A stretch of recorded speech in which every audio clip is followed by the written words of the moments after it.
Thomas Hargrove never imagined that the stranded motorist whose luxury car he repaired on a rainy night was actually the CEO of America's largest agricultural equipment manufacturer. With his fourth-generation family farm drowning in debt and facing foreclosure in 45 days, Thomas watched in disbelief as a convoy of brand-new tractors and equipment rumbled down their rural access road 1 week later. He discovered that Rebecca Montgomery, founder of Montgomery Agricultural Solutions, had returned with a proposition that would transform their struggling operation into something beyond imagination. Before we dive deeper, tell us where you're watching from, and if this story touches your heart, make sure you're subscribed, because tomorrow I've got something even more remarkable waiting for you. The spring rain pelted Thomas Hargrove's weathered canvas jacket as he worked to repair a section of fence damaged by the previous night's windstorm. At 34, Thomas's hands already bore the calluses and tiny scars of a lifetime spent working the land and maintaining equipment. His sturdy frame and sun-browned skin spoke of daily physical labor, but it was his eyes that revealed his true nature. Observant, intelligent, and filled with the quiet determination that had kept Hargrove Heritage Farm running long after most neighboring family operations had sold to corporate agriculture conglomerates. "Come on, you stubborn piece of—" Thomas muttered as he hammered a fence post back into the rain-softened ground. The perimeter fence needed constant attention, especially in this low-lying section where seasonal flooding made the soil unstable. He'd reinforced this particular stretch 3 times already this year, fashioning custom braces using techniques his grandfather had taught him when he was just a boy. From the direction of the farmhouse, the rumble of an approaching truck caught his attention. Thomas straightened, shielding his eyes against the rain, to see his father's battered pickup making its slow way down the muddy track. George Hargrove, at 68, now moved with the deliberate care of someone managing chronic pain, a permanent reminder of the tractor accident 4 years ago that had left the older Hargrove with a fused spine and even more rigid pride. That accident, and the mountain of medical bills that followed, had been the beginning of their financial troubles. As the truck jolted to a stop nearby, Thomas drove the last nail into the fence post with a single powerful strike, satisfied that it would hold, at least until the next storm. His father rolled down the window rather than attempt to exit the vehicle on the uneven, muddy ground. "You've been at it since dawn," George called, his voice carrying over the steady drum of rain on the truck's metal roof. "Some things never change. You were fixing fences before you could ride a bike." Thomas smiled slightly as he gathered his tools, loading them into the back of the pickup. "Fence won't fix itself. How's the pain today?" George's weathered face tightened momentarily, the only acknowledgement he would give to the constant discomfort that had become his daily companion. "Mail came," he said instead, holding out a handful of envelopes, including one bearing the distinctive logo of First Heartland Bank. "Thought you should see it right away." Thomas's stomach knotted as he recognized the bank's emblem. He took the mail, slipping the bank's envelope into his jacket pocket without opening it. The contents would be the same as last month and the month before: final notice, payment due, foreclosure imminent. The rain suddenly felt colder against his neck. "I'll look at it later," he said, climbing into the passenger seat. As his father turned the truck around, Thomas glanced back at their property through the rain-streaked window. From this vantage point, they could see most of Hargrove Heritage Farm, the struggling cornfields to the east, the equipment shed with its collection of aging machinery, the empty cattle pastures they'd been forced to sell off last year, and the small apple orchard his mother had planted before cancer claimed her life 8 years ago. The sight was both beautiful and heartbreaking. "Lily called this morning," George said, referring to Thomas's younger sister who'd left for veterinary school 3 years ago. "Says she wants to take a semester off, come home to help with the spring planting." Thomas shook his head firmly. Absolutely not. She's 1 year away from her DVM. That's her future, Dad. This farm is her heritage too, George countered, though without much conviction. They'd had this conversation before, and deep down both men knew Thomas was right. Lily's future shouldn't be sacrificed for a farm that was likely beyond saving. Heritage doesn't pay student loans, Thomas replied, softening the words with a gentle tap on his father's arm. I promised Mom I'd make sure Lily finished school. And I meant it. The truth neither of them spoke aloud was that Hargrove Heritage Farm had been struggling long before George's accident. Small family operations like theirs had been disappearing across the Midwest for decades, unable to compete with industrial-scale agriculture and corporate land acquisition. George's medical bills had merely accelerated the inevitable slide toward foreclosure. Thomas had taken over day-to-day operations after his father's accident, working from dawn until well past dusk, taking odd jobs, repairing equipment for neighboring farms when he could find the time, and teaching himself newer farming techniques through online videos and agricultural extension courses. His mechanical aptitude had always been extraordinary. A gift, his grandfather had called it. Thomas could diagnose and fix almost any engine by sound alone, a talent that had saved them thousands in repair costs over the years. But talent alone couldn't overcome the crippling debt, outdated equipment, and the harsh reality of modern agricultural economics. The bank had granted them extension after extension, primarily due to the Hargrove family's long history in the community, but their patience had finally run out. They had 45 days to make a payment that might as well have been $1 million, for all their ability to produce it. As they neared the farmhouse, the same white clapboard structure Thomas's great-grandfather had built in 1932, the rain began to ease, though dark clouds still hung heavy over the landscape. Martha Wilkins, their elderly neighbor and longtime family friend, was waiting on the porch with a covered dish in her hands. "Thought you boys might need some proper food," she called as they approached. At 75, Martha remained as sharp and self-sufficient as women half her age, running her small adjoining property with remarkable efficiency since her husband's death 15 years ago. Made that chicken casserole George is so fond of. Thomas smiled genuinely for the first time that day. Martha's unfailing kindness was a constant in their increasingly uncertain world. "You're a godsend, Martha. Dad was about to inflict his cooking on us again." George harumphed good-naturedly as he made his slow way up the porch steps. "My cooking kept this boy alive for years." "Survived is the better word," Martha corrected with a mischievous smile. After handing over the casserole, her expression grew more serious. "Any word from the bank?" Thomas patted his pocket, where the unopened letter sat like a lead weight. "Nothing good, I expect, but we'll manage." Martha's eyes, sharp despite her years, studied him with the insight of someone who had known him since birth. "The Montgomerys made an offer on the Peterson place," she said quietly. 30% below market value, I heard." Thomas and George exchanged a grim look.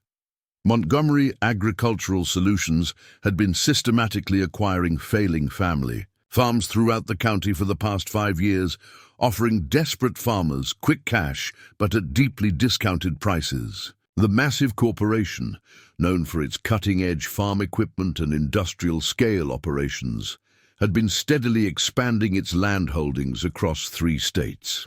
"The Petersons have been farming that land since the Civil War," George said, the lines around his mouth deepening. Martha nodded solemnly. "Jacob said they didn't have a choice. Medical bills from Emma's treatments. They were facing foreclosure next month."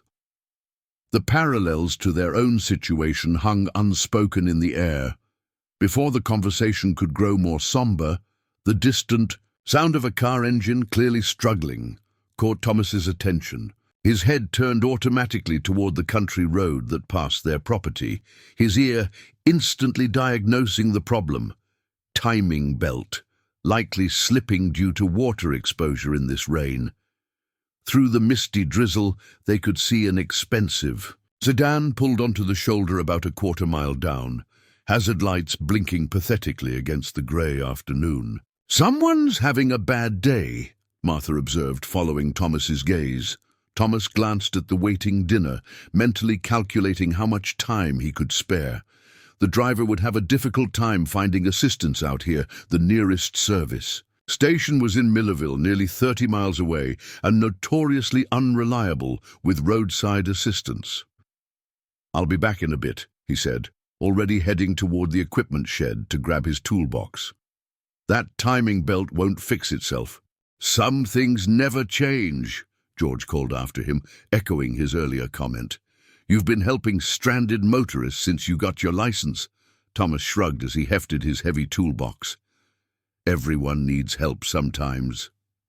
As he made his way down the muddy driveway toward the stranded vehicle, Thomas had no way of knowing that this simple act of kindness, one of countless he'd performed throughout his life without expectation of reward, would set in motion events that would change everything for the Hargrove family and their struggling farm. The car was even more expensive up close, a late-model Mercedes with custom detailing that probably cost more than the Hargrove's entire equipment shed. Despite the luxury, it sat pathetically on the roadside, hood up with a thin wisp of steam rising into the damp air. A woman in her early 40s stood beside it, phone in hand, her expression a mixture of frustration and resignation. Unlike the typical luxury car owners Thomas occasionally encountered, she wasn't dressed in designer clothes or impractical shoes. She wore simple dark slacks and a light sweater, both practical enough for rural travel, with a raincoat thrown over her shoulders. Her short, practical haircut framed features that suggested competence rather than vanity. "Timing belt," Thomas called as he approached, setting down his toolbox. The woman looked up, surprise and relief washing over her features. "Yes, exactly.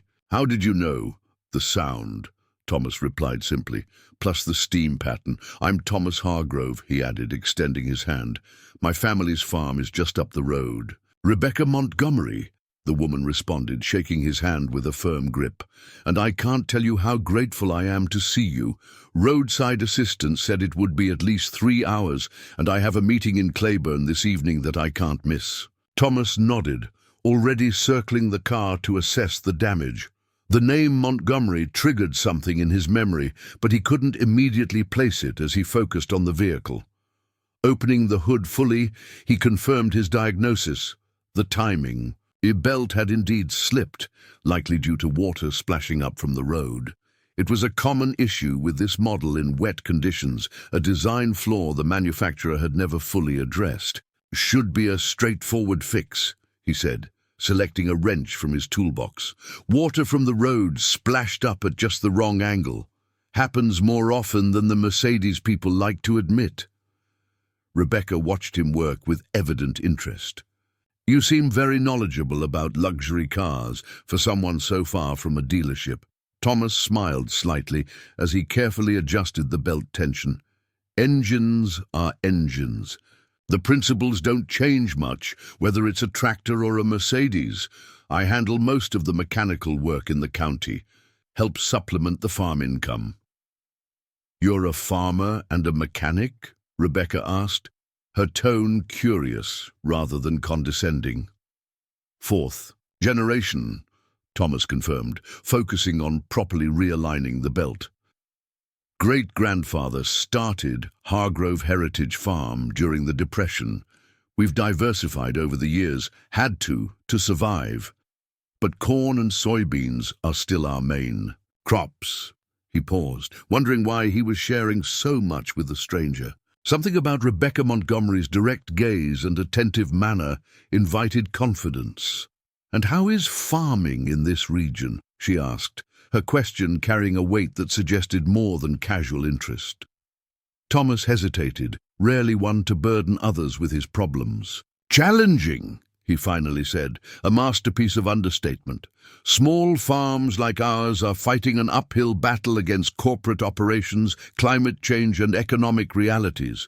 Rebecca nodded thoughtfully. That's the story across much of rural America, unfortunately. The system seems designed to eliminate operations like yours, despite family farms being vital to sustainable agricultural practices and local food security. Something in her tone made Thomas look up from his work. This wasn't the typical sympathetic platitude offered by well-meaning outsiders. Rebecca spoke with the conviction of someone intimately familiar with agricultural economics. You sound like you've given this some thought, Thomas observed, wiping his hands on a shop rag. Rebecca smiled slightly. More than some. It's actually my life's work. Before Thomas could inquire further about this intriguing statement, she glanced at her watch with a frown. I'm already cutting it close for my meeting. How much longer do you think this will take? Just finishing up, Thomas replied, making a final adjustment before closing the hood. Try starting it now. Rebecca slid into the driver's seat and turned the key. The engine came to life with a smooth, powerful purr, all traces of its earlier distress gone. She looked genuinely impressed as she stepped back out of the car. That's remarkable. I was certain I'd need a tow and days in a shop. She reached for her purse. What do I owe you for the repair? Thomas waved away the question. Nothing. Took less than 20 minutes and didn't require parts. You're certain? Rebecca pressed, holding out several bills. Your time has value, especially when you've got your own work waiting. Consider it Prairie Creek hospitality, Thomas insisted, hefting his toolbox.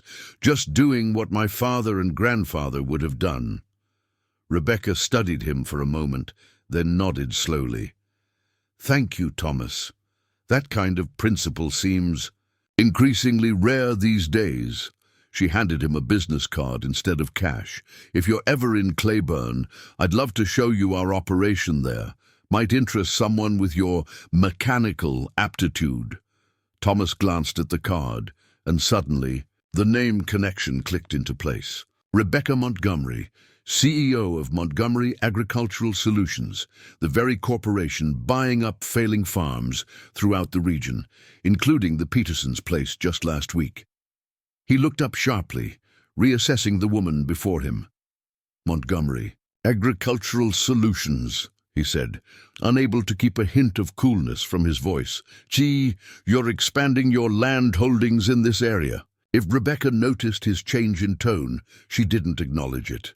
Among other ventures, yes, but my primary focus is actually agricultural technology development, equipment designed to make farming more sustainable and economically viable, particularly for smaller operations. Thomas found this claim difficult to reconcile with the company's reputation for land acquisition. Before he could formulate a response, Rebecca continued, Would you mind if I stopped by your farm on my way? Back through tomorrow? I'd like to see your operation if that wouldn't be an imposition. The request surprised Thomas. Most corporate representatives showed little genuine interest in small farms, except as potential acquisitions. Still, his natural courtesy prevailed over suspicion. If you want to. Nothing special to see, just a family trying to hold on to what my great-grandfather built. Sometimes that's the most special thing of all, Rebecca replied with unexpected earnestness. She started the car, which continued to run flawlessly. Which place is yours? Hargrove Heritage Farm, about half a mile up this road. White farmhouse, red barn, big maple tree in the front yard. Can't miss it. Hargrove, Rebecca repeated thoughtfully. I'll remember that. Thank you again, Thomas. As the Mercedes pulled away, Thomas watched until it disappeared around a bend in the road. There had been something different about Rebecca Montgomery, a genuineness that seemed at odds with her position as CEO of a corporation known for absorbing failing family farms. He thought about her business card, still clutched in his hand, and the curious invitation to visit her operation in Claiborne. With a shrug, he pocketed the card. Rebecca Montgomery and her luxury car were an interesting diversion, but ultimately meaningless to the Hargrove's dire situation. The foreclosure notice in his pocket and the mounting debt wouldn't be resolved by a chance encounter, no matter how unusual. Only a miracle could save Hargrove Heritage Farm now, and Thomas had stopped believing in miracles when the medical bills began piling up after his father's accident. He walked back to the farmhouse under clearing skies, his thoughts already returning to the irrigation system that needed attention before morning and the bank letter that couldn't be avoided much longer. Martha's casserole would provide temporary comfort, but the hard realities of their situation remained unchanged. Or so Thomas believed, as the evening shadows lengthened across the land his family had worked for 4 generations. The week following, Thomas's encounter with Rebecca Montgomery unfolded with the grim predictability of a slow-motion disaster. Each day brought the Hargroves closer to the bank's foreclosure deadline, a countdown Thomas felt with physical discomfort each morning he awoke. The stranger in her expensive car quickly faded from memory as the urgent realities of farm life demanded every ounce of his attention. 3 days after fixing Rebecca's Mercedes, the aging irrigation pump serving their east field failed completely. Thomas spent 16 hours straight trying to resurrect the ancient system, working well past midnight by the harsh illumination of portable work lights. By dawn, he'd managed a temporary fix that would keep the struggling corn crop hydrated, but the solution wouldn't last beyond a week. Replacement parts for the 25-year-old system were nearly impossible to find, and a new pump would cost thousands. They simply didn't have. On Thursday morning, Thomas sat at the kitchen table with bills spread before him, a calculator, and a dwindling cup of coffee that had gone cold hours ago. The numbers hadn't changed from yesterday or the day before, but Thomas kept reworking them, as if through sheer mathematical persistence he might discover some overlooked solution. The farm's checking account held barely enough to cover another week of operating expenses. Their line of credit was maxed out. The payment required by First Heartland Bank to stop foreclosure proceedings was nearly $115,000, an impossible sum representing 2 years of missed mortgage payments, accumulated interest, and penalties. "You're going to wear a hole in that."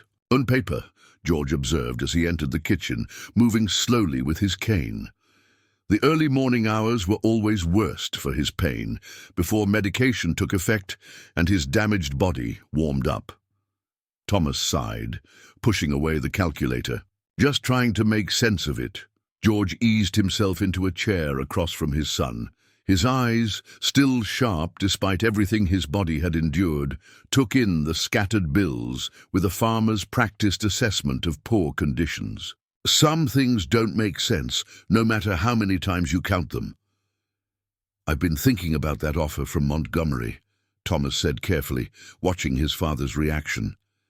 "The one they made last month." George's expression hardened, the lines around his mouth deepening. "You mean their insult? 50 cents on the dollar for land that's been in this family for 4 generations. It would clear the bank debt," Thomas pointed out, playing devil's advocate against his own instincts, "with enough left to get you that back surgery the specialist recommended. Maybe even help Lily with her final year's tuition." "And then what?" George challenged, his voice quiet but intense. "Where would we live? What would we do? Farming is all I know, all you know." "I could find mechanic work," Thomas suggested, though the idea of spending his days in some sterile garage rather than under the open sky made his chest tighten. "There's that new agricultural equipment facility in Claiborne. They're always looking for people who understand farm machinery." George reached across the table, covering one of Thomas's calloused hands with his own. "Son, I know you're carrying the weight of this, have been since my accident. But selling to Montgomery isn't the answer. They're vultures circling what they think is already dead." "Maybe we are dead, Dad," Thomas said, voicing the fear that had been growing inside him for months. "Just too stubborn to lie down." George shook his head firmly. "Hargroves don't quit. Your great-grandfather survived the Dust Bowl on this land. Your grandfather weathered 2 years of crop failure during the drought of '56. I held on through the farm crisis of the '80s, when interest rates hit 18%. We'll find a way." The absolute conviction in his father's voice awakened Thomas's childhood belief that his father could solve any problem, fix any crisis. But the adult Thomas knew the harsh reality of their situation. This wasn't weather or interest rates or even bad luck. This was a systemic transformation of American agriculture that had been grinding small family farms into dust for decades. An economic wood chipper that no amount of Hargrove's stubbornness could overcome. Before Thomas could respond, a sharp knock at the kitchen door interrupted their conversation. Martha Wilkins stood on the porch, her expression unusually somber for the normally cheerful widow. "Morning, Martha," George called, beckoning her inside. "Coffee's hot for once." Martha entered but waved away the offer of coffee. "Can't stay. Just came to warn you boys. Montgomery's people are making the rounds again today. 2 black SUVs just pulled up at the Johnson place down the road. Thought you'd want to prepare yourselves." Thomas and George exchanged a look of weary resignation. Montgomery Agricultural Solutions had perfected a strategy of concentrated pressure on holdout farmers. They would visit multiple families in the same area on the same day, creating a sense of inevitability as neighbors watched each other consider the corporation's offers. "Thanks for the warning," Thomas said, already gathering the bills into a neat stack. No sense letting Montgomery's representatives see their financial disarray. "Any idea who they've sent this time?" "That same smooth-talking fellow from Denver. Henderson or Anderson, something like that," Martha replied with evident distaste. "And some new woman dressed like she's never set foot on real dirt in her life." George snorted. "Probably hasn't. They grow them in labs at those corporate headquarters, programmed to say fair market value, while offering half that." Martha's expression softened as she looked between the 2 Hargrove men. "They'll be here within the hour, I expect. You want me to stick around? I can be mighty unpleasant when I put my mind to it. Might help them keep their visit short." Thomas smiled at the offer. At 5'3", Martha Wilkins wasn't physically imposing, but her sharp tongue and unwavering stare had been known to make even the most persistent salesman retreat in discomfort. "We'll handle it," George assured her, "but maybe check back this afternoon. Might need your chicken casserole to restore our spirits after." After Martha departed with promises to return later, Thomas and George prepared for the unwelcome visitors. Thomas changed his oil-stained workshirt for a clean one, while George moved to his customary position on the front porch, a strategic location that would allow him to greet Montgomery's representatives on his terms, rather than struggling to rise when they arrived. "What's our position today?" Thomas asked as he joined his father on the porch, the morning sun already heating the spring air to uncomfortable levels. George's gaze was fixed on the distant horizon where his crops struggled against uncertain weather. "Same as yesterday, not selling, not to Montgomery, not to anyone," Thomas nodded, respecting his father's determination while silently acknowledging the mathematical impossibility of their situation. The bank's deadline was just 42 days away. Without a miracle, Hargrove Heritage Farm would be auctioned off regardless of the Hargroves' wishes, likely ending up in Montgomery's possession anyway, but with the Hargroves receiving nothing for generations of sweat equity and stewardship. Precisely. 30 minutes after Martha's warning, a single black SUV with corporate plates turned into the Hargroves' long driveway, kicking up dust as it made its way toward the farmhouse. Thomas felt his jaw tighten involuntarily at the sight. Usually Montgomery sent at least 2 vehicles when they were preparing to apply maximum pressure. A single SUV suggested either a courtesy call or a new strategy. The SUV parked with military precision, and a man in an expensive suit, despite the heat, emerged. Thomas recognized him immediately. Richard Anderson, Montgomery Agricultural Solutions Regional Acquisition Manager.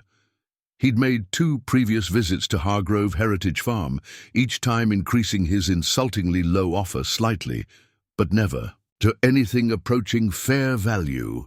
"Mr. Hargrove," Anderson called, his voice carrying the practiced warmth of someone who closed deals for a living. "Beautiful morning. Hope you don't mind us stopping by again." "Seems like you'd have stopped by regardless of my feelings on the matter," George observed dryly, not rising from his chair. "Since you're already here, might as well come up and say whatever you came to say." Anderson maintained his corporate smile as he approached the porch. Thomas noticed he was alone, no second representative, as Martha had reported seeing at the Johnsons' place. "I'll be brief," Anderson said, taking a position at the porch railing rather than accepting the implied invitation to sit. "Our previous offers haven't interested you, which I respect. Family legacy matters, but circumstances have changed, and I wanted to give you a courtesy update before you hear it elsewhere." Thomas felt a sudden chill despite the warm morning. "What circumstances?" Anderson turned to face him directly. "Montgomery Agricultural Solutions has suspended our land acquisition program in this region, effective immediately. Our CEO has implemented a new strategic direction, focusing exclusively on equipment manufacturing and technological development rather than direct farming operations." George's eyebrows rose slightly at this unexpected news. "You're saying you're no longer interested in buying our farm?" "Correct," Anderson confirmed. "All pending offers in Prairie Creek County have been withdrawn, including the one extended to you last month. I wanted to inform you personally given our previous conversations."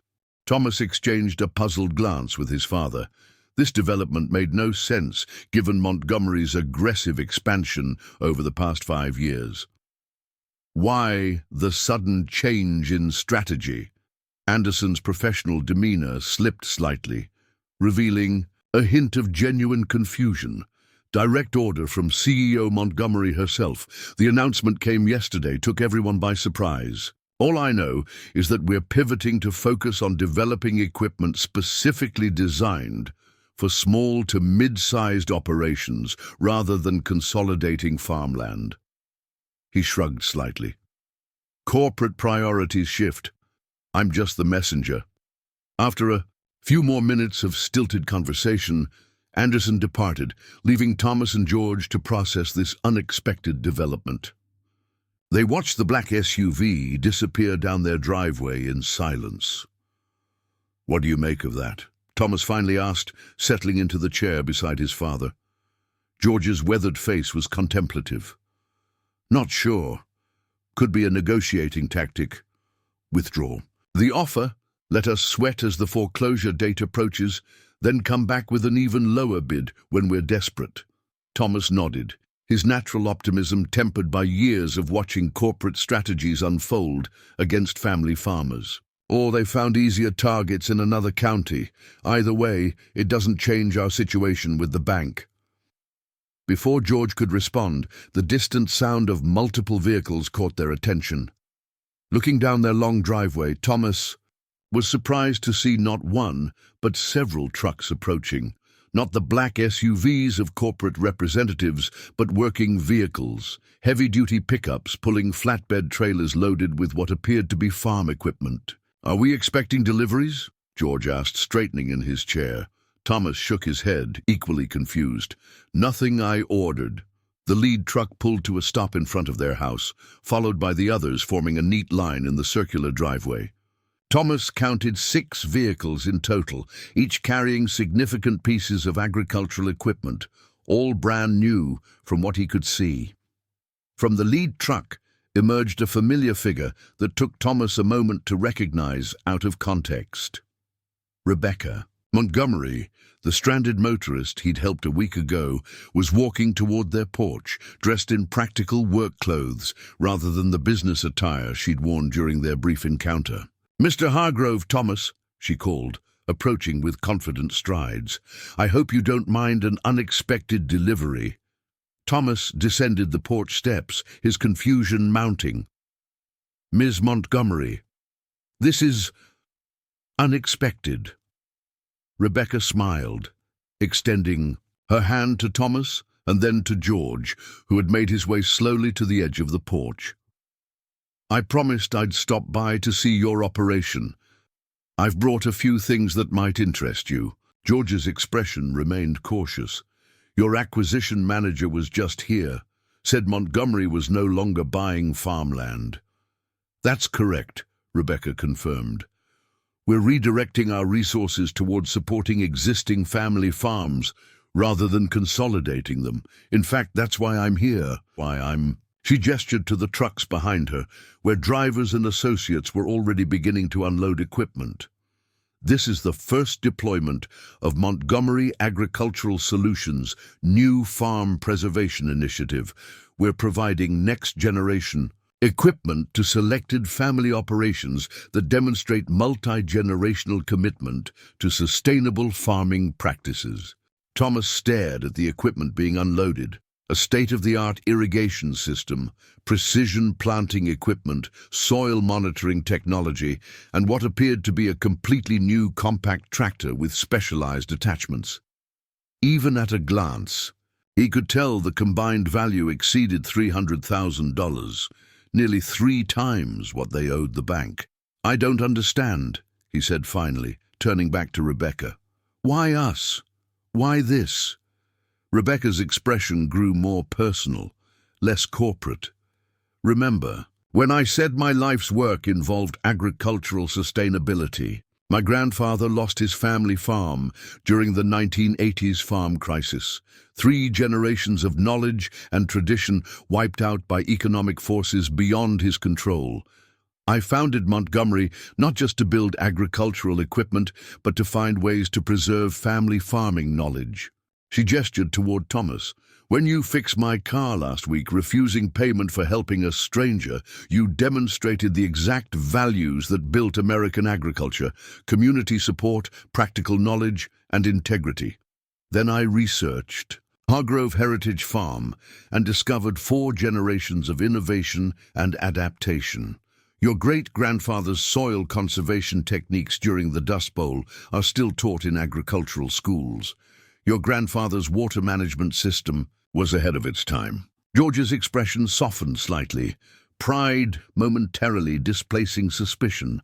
"You did your homework." "Thoroughly," Rebecca acknowledged.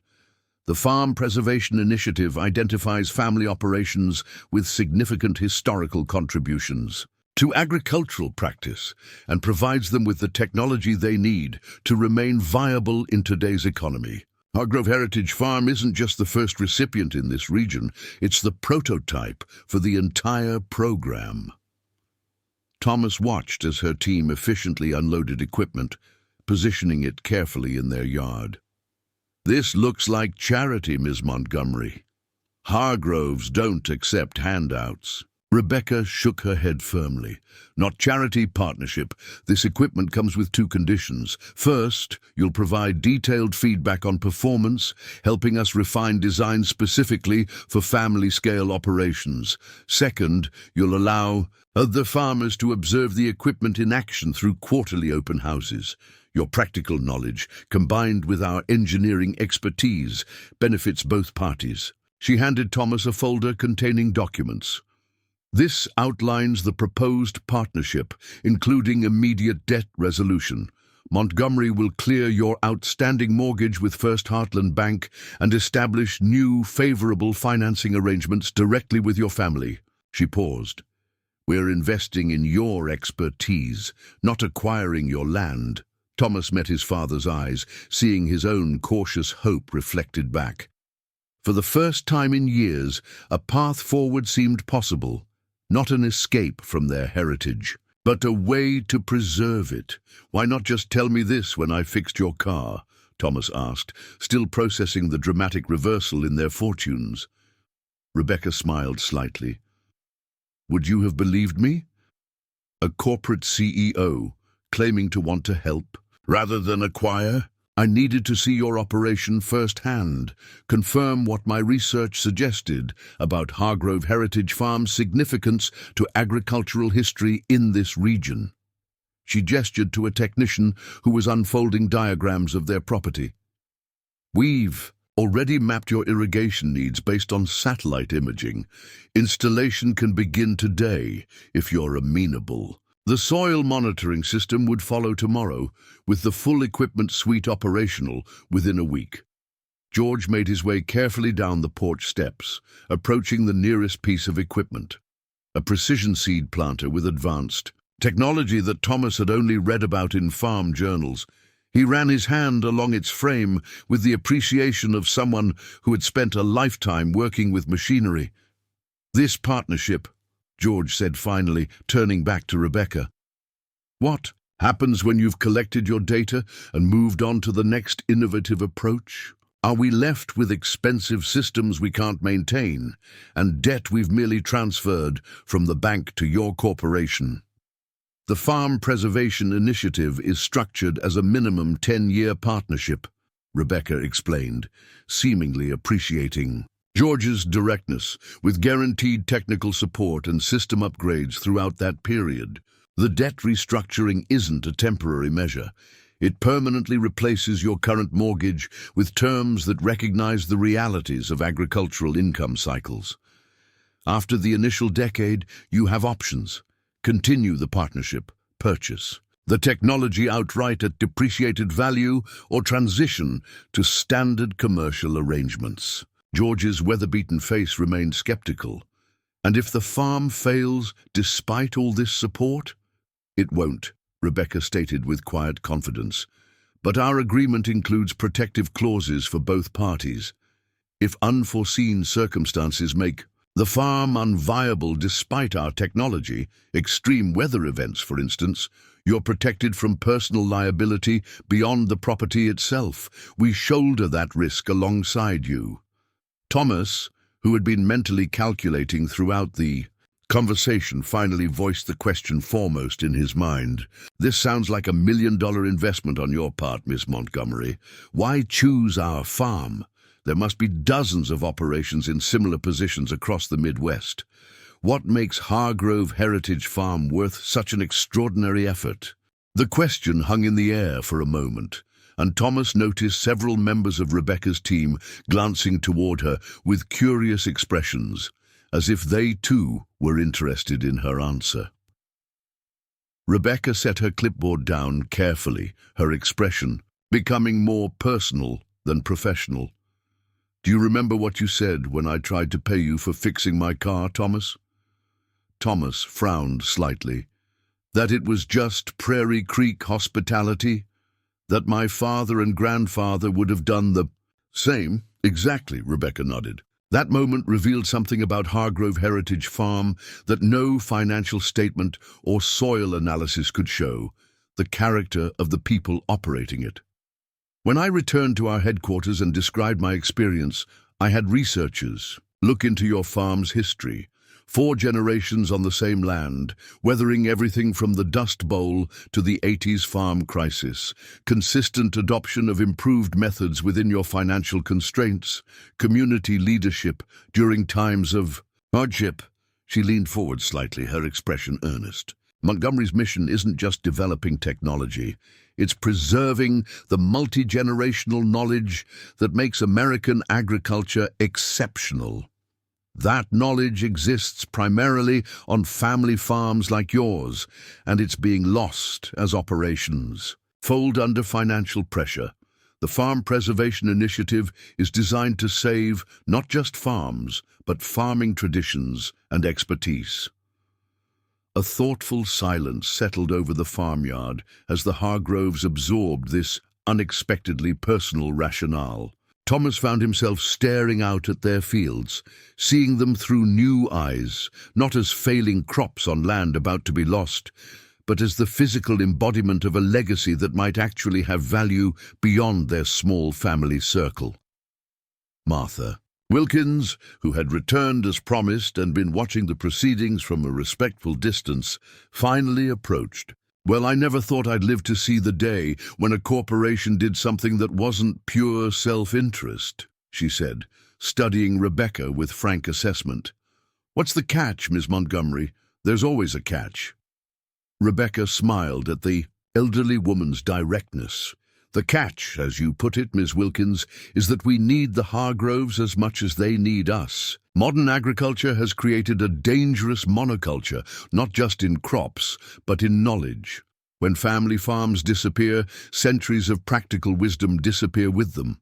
Our technologies are only as good as the farmers using them, and the best farmers are those who understand their land intimately through generations of experience.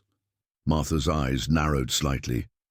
So you're saying this is actually a self-interested business decision? You need guinea pigs for your fancy equipment. I'd prefer to call it mutually beneficial, Rebecca replied without offense. But yes, ultimately Montgomery Agricultural Solutions is a business, not a charity. The difference is in how we define value. My grandfather taught me that true value isn't measured quarterly, it's measured across generations. This frank acknowledgement of corporate self-interest, however redefined, seemed to satisfy Martha more than any altruistic claims might. Have she nodded once, decisively? Well, at least you're honest about it. Better than those vultures from Westland Consolidated who tried to buy my place last year. As the conversation continued, more technical details were discussed. One of Rebecca's engineers, Rodriguez, began explaining the irrigation system's capabilities to Thomas, who found himself genuinely impressed by its elegant design. This module recaptures nearly 40% of water lost to evaporation in traditional systems, Rodriguez explained, showing Thomas diagrams on a tablet. And the whole system is modular. You can expand or reconfigure as your needs change without replacing existing components. Thomas studied the specifications with growing interest. How does it handle power outages? We lose electricity at least 3 times each growing season out here. Solar backup with battery storage, Rodriguez replied, turning to a different diagram. Enough capacity to run essential functions for up to 72 hours without grid power. We developed that feature specifically for remote operations like yours. As the afternoon progressed, the initial shock and suspicion gradually gave way to cautious planning. Rebecca's team had clearly done extensive preparation, bringing not just equipment but comprehensive implementation plans tailored to Hargrove Heritage Farm's specific needs and challenges. Lily Hargrove, Thomas's sister, arrived unexpectedly in the midst of these discussions, having driven straight from veterinary school after Martha called her with the news. Unlike her father and brother, Lily's immediate reaction was enthusiastic, rather than cautious. "This is extraordinary," she exclaimed after being briefed on the situation. At 26, Lily had the same Hargrove determination, but combined with a more modern openness to innovation. Her scientific training made her particularly interested in the soil monitoring system being unloaded. The real-time nutrient analysis alone could transform our planting strategy. "That's one of our newest modules," explained Dr. Helen Chang, Montgomery's agricultural scientist who had been quietly observing until now. It provides continuous data rather than point-in-time testing, allowing for precise amendments exactly when and where needed. "Would you like to see the collection methodology?" As Lily and Dr. Chang fell into detailed technical discussion, Thomas noticed his father watching with a complex expression. Pride in his daughter's knowledge, mixed with the faintest hint of being left behind by technological advances he couldn't fully comprehend. Thomas moved to stand beside George. "What are you thinking, Dad?" George's gaze remained on Lily, now examining soil sensors with evident fascination. "I'm thinking your sister might have more of a place here than we realized. All that education turns out to be useful after all." "She's still finishing veterinary school," Thomas reminded him gently. "Of course," George agreed immediately.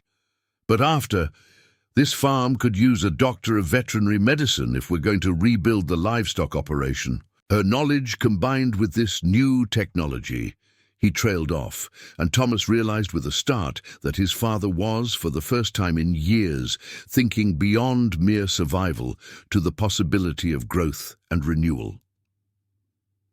By late afternoon, Rebecca suggested they move the discussions inside to review the formal partnership agreement. As they settled around the Hargrove's kitchen table, a simple oak piece that had served 4 generations of the family, Rebecca outlined the immediate next steps. "If you're comfortable proceeding," she explained, spreading documents before them, "we can have preliminary agreements drawn up by tomorrow. Our financial team would contact First Heartland Bank immediately to negotiate the loan transfer, typically resolving such matters within 7 to 10 business days."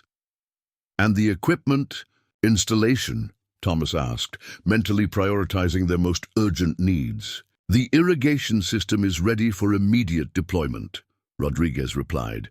"We could begin installation tomorrow with the system operational within 3 days. The precision planting equipment would follow, with complete implementation before your next planting window." George, who had been carefully reading the draft agreement, looked up with a directness that had served him well through decades of farming. "I'd like our attorney to review this before we sign anything." "Absolutely," Rebecca agreed without hesitation. "We encourage independent legal review. In fact, the agreement includes a provision covering reasonable legal expenses for that purpose." George nodded, satisfied by this response. "Then I think we're interested in exploring this partnership further." Thomas felt a weight lifting from his shoulders, not completely gone, but lighter than it had been in years. The foreclosure that had loomed over them like a guillotine just days earlier hadn't disappeared, but a viable path forward had emerged, one that honored their heritage while embracing innovation. As the meeting concluded and Rebecca's team prepared to depart, leaving the equipment under tarps with security systems activated, she took a moment to speak privately with Thomas on the porch. "Your skepticism is healthy," she said, observing his still cautious expression. "I'd be concerned if you weren't questioning all of this." Thomas nodded, leaning against the porch railing. "It's a lot to process. A week ago, we were preparing to lose everything. Today, you're talking about making Hargrove Heritage Farm a showcase for agricultural technology." "Life can change direction quickly," Rebecca acknowledged. "Sometimes for the worse, sometimes for the better." "Why did you really come back?" Thomas asked, the question that had been nagging at him all day. "You could have sent your team. A CEO doesn't normally make personal visits for program launches." Rebecca considered the question carefully before answering. "When I started Montgomery Agricultural Solutions 15 years ago, my goal was to develop technology that could have saved my family's farm in Minnesota. Too late for us, but perhaps in time for others."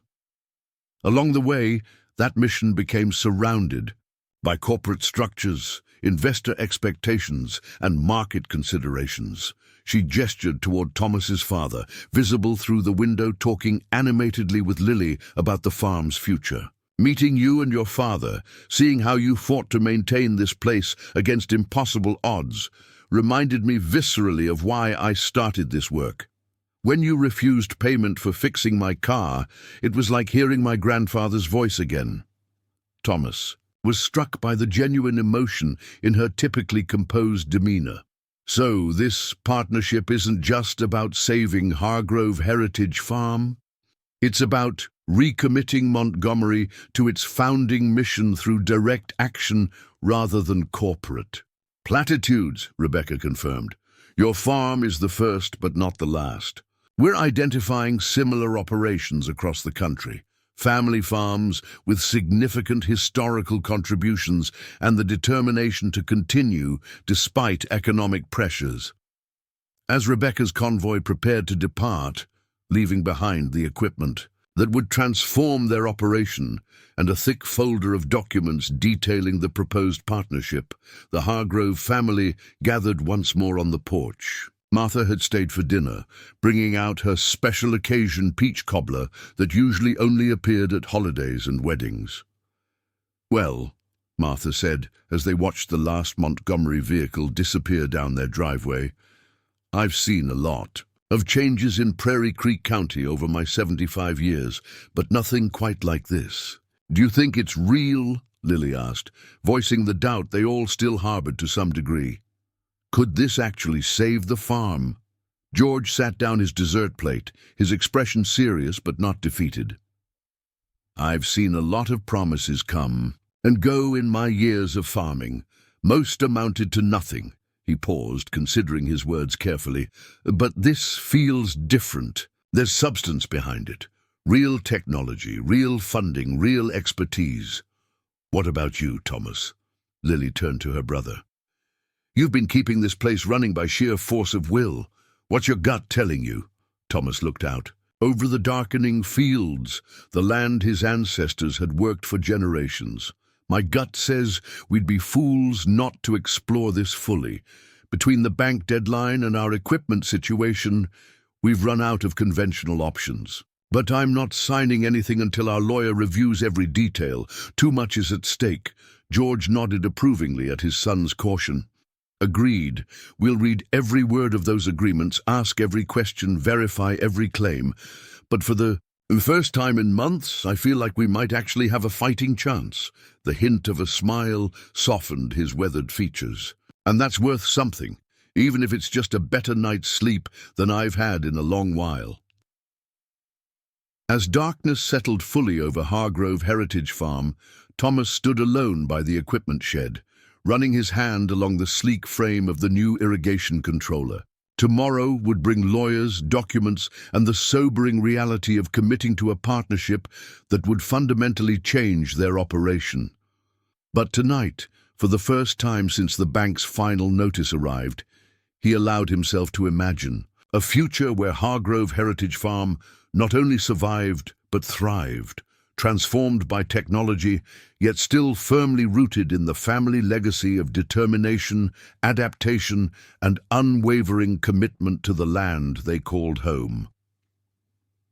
The following days passed in a whirlwind of activity, unlike anything Hargrove Heritage Farm had experienced in decades. Their attorney, Ellen Simmons, Martha's niece, reviewed the partnership agreements with meticulous attention, identifying several points for clarification, but ultimately confirming that the terms were as favorable as they appeared.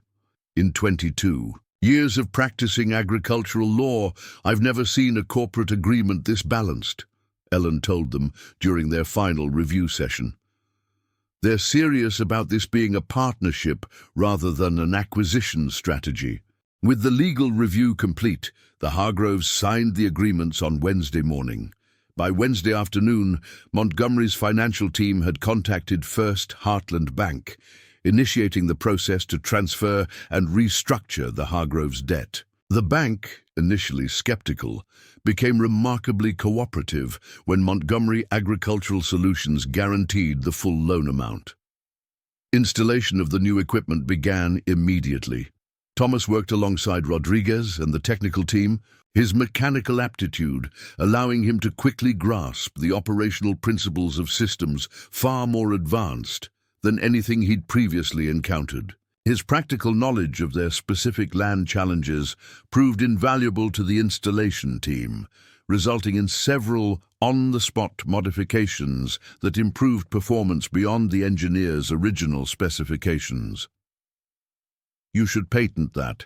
Adjustment to the water flow sensor, Rodriguez told Thomas after watching him recalibrate a component to account for the farm's unique soil composition. It solves a problem we've been wrestling with for months. Thomas shrugged, unused to having his mechanical improvisations treated as innovations rather than desperate fixes, just adapting to what the land needs. Been doing that all my life. That's exactly the point, Rodriguez replied. You understand this land at a level our engineers can't replicate with all their advanced degrees. That's why this partnership matters. By the end of the week, the irrigation system was fully operational, bringing precisely calibrated moisture to fields that had struggled through unpredictable rainfall patterns for years. The soil monitoring network was partially installed, with arrays of sensors collecting data that would guide future planting and fertilization decisions with unprecedented accuracy. George, initially the most skeptical about the technological transformation, found himself increasingly engaged as the practical benefits became apparent. The systems were designed with intuitive interfaces that connected to simple tablet computers, allowing him to monitor field conditions from the comfort of the farmhouse, a particularly valuable feature given his limited mobility. 3 days ago, I had to send Thomas to physically check the moisture levels in the lower 40 acres after each rainfall, he explained to Rebecca, who had returned to check on the implementation progress. Now I can see real-time data from every section of the farm without leaving this chair. For someone with my limitations, that's not just convenient, it's revolutionary. Lily, whose veterinary training had given her a strong scientific background, quickly became the family expert on interpreting the data generated by the monitoring systems. She extended her visit, working remotely on her final research paper while helping her family understand the wealth of information suddenly available to them. The nitrogen levels in the northeast corner are consistently lower than our historical applications would suggest, she pointed out during a family review session. We might have been over-fertilizing for years without realizing it. Your grandfather always said that corner needed extra attention, George recalled. But we never had the means to measure exactly what was happening in the soil. Now we do, Thomas said, studying the color-coded display. And we can adjust our inputs precisely, saving money and reducing runoff into the creek. As news of the partnership spread through Prairie Creek County, reactions were mixed. Some neighboring farmers viewed the Montgomery equipment with suspicion, seeing it as the first step toward corporate control, despite the Hargrove's assurances to the contrary. Others, particularly younger farmers struggling with their own financial challenges, showed genuine interest in the technology and the possibility that similar partnerships might be available to them. Martha Wilkins, true to her role as unofficial community historian, provided context that helped many understand the significance of what was happening. The Hargroves have been innovators since Harold Hargrove first came to this county in 1932, she reminded a group of farmers gathered at the local diner. He was the first to implement contour plowing during the Dust Bowl when everyone else thought he was crazy. His son Richard was the first to use hybrid seed corn when traditional varieties were failing. This partnership is just the latest chapter in that history of adaptation. Exactly 1 week after Rebecca's initial return, with the equipment convoy, Thomas was checking the newly installed soil sensors in their farthest field when he heard the distinctive sound of multiple vehicles approaching. Looking up, he was astonished to see not cars or trucks, but a line of tractors, massive state-of-the-art machines with Montgomery's logo emblazoned on their sides, making their way down the county road toward Hargrove Heritage Farm. Thomas counted 8 machines in all, each representing a different specialized agricultural function: a combine harvester with precision cutting systems, a sprayer with targeted application technology, cultivation equipment designed for minimal soil disruption, and others he couldn't immediately identify from a distance. Even from where he stood, he could tell these were not standard production models, but advanced prototypes incorporating technologies that wouldn't reach the general market for years. As the procession turned into their driveway, Thomas hurried back toward the farmhouse, arriving just as the first tractor came to a stop in their main yard. Rebecca Montgomery emerged from a follow vehicle, accompanied by what appeared to be executives in business attire and a crew carrying professional camera equipment. "Thomas," she called, waving him over, "I hope you don't mind one more delivery. These are the demonstration models we discussed, customized specifically for your soil conditions and operational needs." Thomas stared at the line of equipment, each piece worth hundreds of thousands of dollars. This is unexpected. The agreement mentioned one demonstration tractor, not an entire fleet. Rebecca smiled at his astonishment. Plans evolve. After reviewing your operation in depth, our technical team realized Hargrove Heritage Farm could showcase our full range of innovations, not just individual components. The board approved the expanded demonstration program yesterday. As Thomas stood speechless before the impressive lineup of machinery, George and Lily emerged from the farmhouse, drawn by the commotion. George's normally stoic expression gave way to undisguised awe as he beheld the gleaming tractors, a farmer's equivalent of finding treasure at the end of a rainbow. "Those are Series 8 prototypes," he said, his voice barely above a whisper. "I read about them in Farm Technology Review. They're not supposed to be available for another 2 years." Rebecca nodded, clearly pleased by their reaction. "You're right, Mr. Hargrove. These are pre-production models, incorporating technologies we've been developing in our research division. Hargrove Heritage Farm will be the first operational testing site for the complete integrated system." One of the executives stepped forward, extending his hand to George. "James Whitfield, Chief Engineering Officer at Montgomery. Your farm's unique combination of varied soil types, elevation changes, and crop diversity makes it an ideal testing environment for our adaptive systems. Data collected here will inform our final production specifications." As the initial shock subsided, Thomas's practical nature reasserted itself. "These machines are designed for much larger operations than ours. Our fields might not provide enough scale for meaningful testing." Rodriguez, who had been directing the positioning of the equipment, joined the conversation. "Actually, that's precisely why we chose Hargrove Heritage Farm for this phase. Most agricultural equipment is designed and tested on industrial scale. Operations, then forced to function suboptimally on family farms. We're reversing that process, designing specifically for the challenges of smaller, more diverse operations first." He gestured toward the nearest tractor, a compact but powerful-looking machine with an unusual configuration. This cultivation unit, for instance, can navigate field corners and irregular boundaries that larger equipment struggles with. Your northeast section, with its odd angles and tree line, is perfect for testing those capabilities. George, who had been examining the equipment with increasingly evident interest, looked to Rebecca. "What exactly are you expecting from us? We're farmers, not test engineers." By midday, a small crowd had gathered at the edge of the Hargrove property, neighboring farmers drawn by the unprecedented sight of so much advanced equipment at a family farm known to be facing foreclosure just days earlier. Rebecca, noticing their arrival, suggested to Thomas that this might be an opportunity for the community education component they had discussed. "It's your decision," she said. "But these are your neighbors, the people whose knowledge and cooperation will be valuable. As we implement these systems, including them from the beginning could build important support." Thomas glanced at his father, who nodded his approval.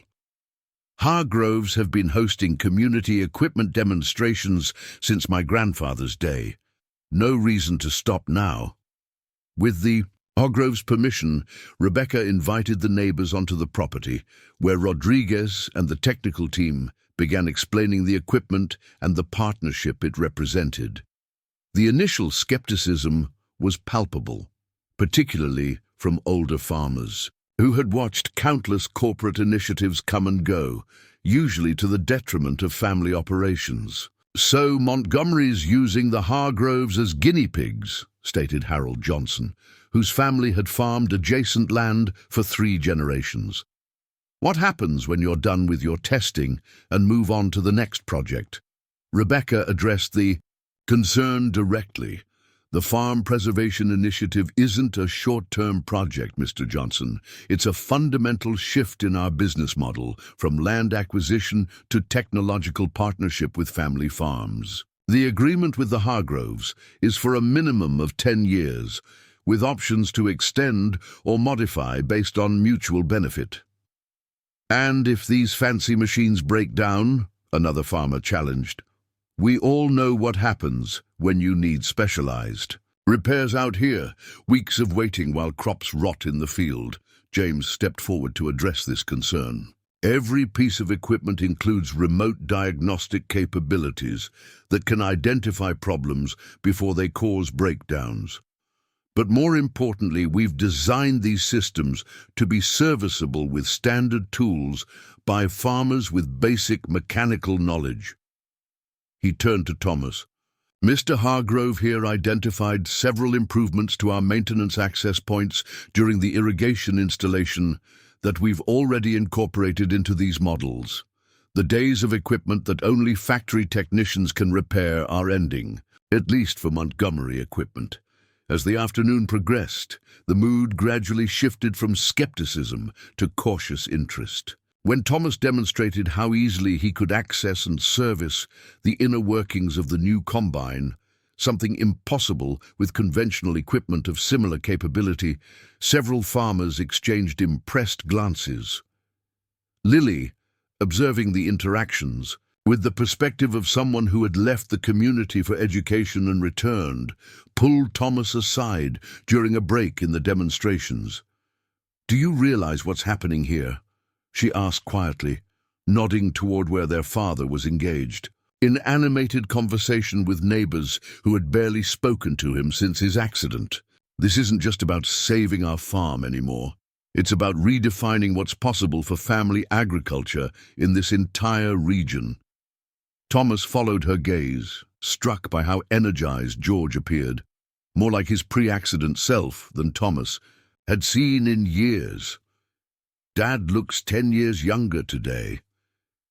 "Because for the first time since Mum died and his accident happened, he has hope," Lily replied.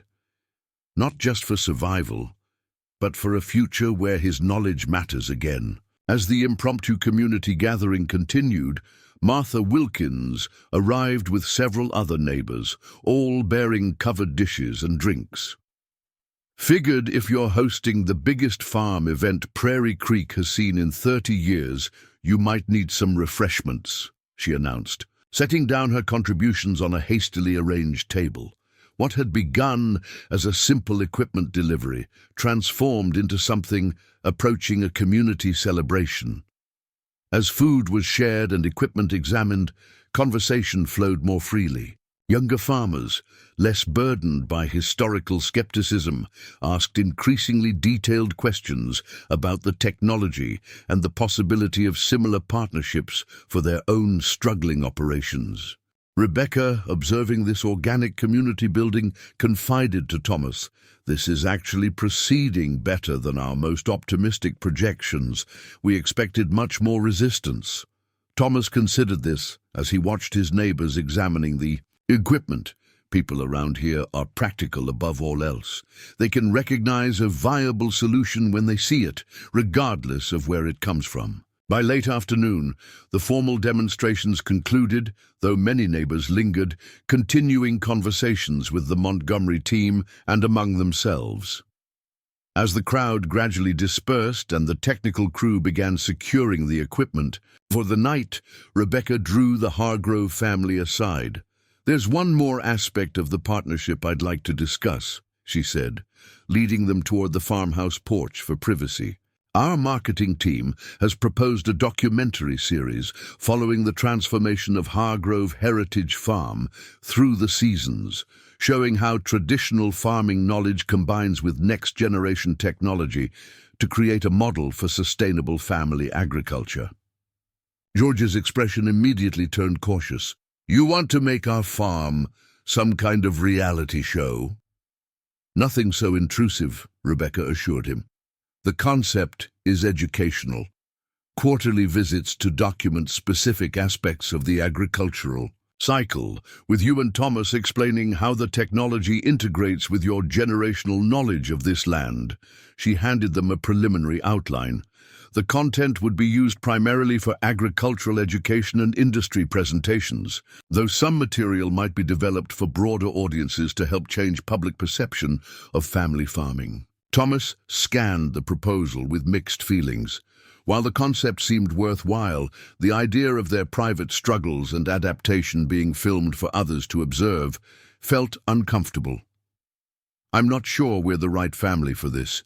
We're not exactly natural performers." "That's precisely why you're perfect," Rebecca responded. "This isn't about performance.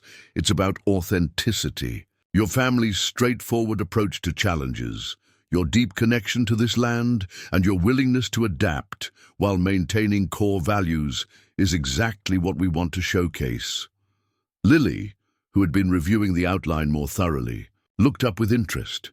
The educational component could be valuable, especially for agricultural students like I was. We learn theory and cutting-edge research, but almost nothing about how to integrate that knowledge with traditional farming practices. George had been unusually quiet during this exchange, his weathered face thoughtful. Finally, he spoke. "My father used to say that a farmer's duty isn't just to the land, but to the future of farming itself. He believed in sharing knowledge, not hoarding it." He looked directly at Rebecca. "If documenting our experience helps other family farms survive, then I suppose we have an obligation to consider it." "Take some time to think it over," Rebecca suggested. "This isn't an essential component of our partnership, just an opportunity to extend its impact beyond Hargrove Heritage Farm." As evening approached, the Montgomery team prepared to depart, leaving behind not only the impressive array of equipment, but also a transformed atmosphere on the farm, where desperation had hung over Hargrove Heritage Farm like a persistent cloud just days earlier. There was now purposeful activity and cautious optimism. Thomas walked Rebecca to her vehicle as the last of her team loaded their gear. "I still have trouble believing all this," he admitted. "A week ago, I was fixing your car on the side of the road, and now you've completely transformed our farm's future." Rebecca's expression grew reflective.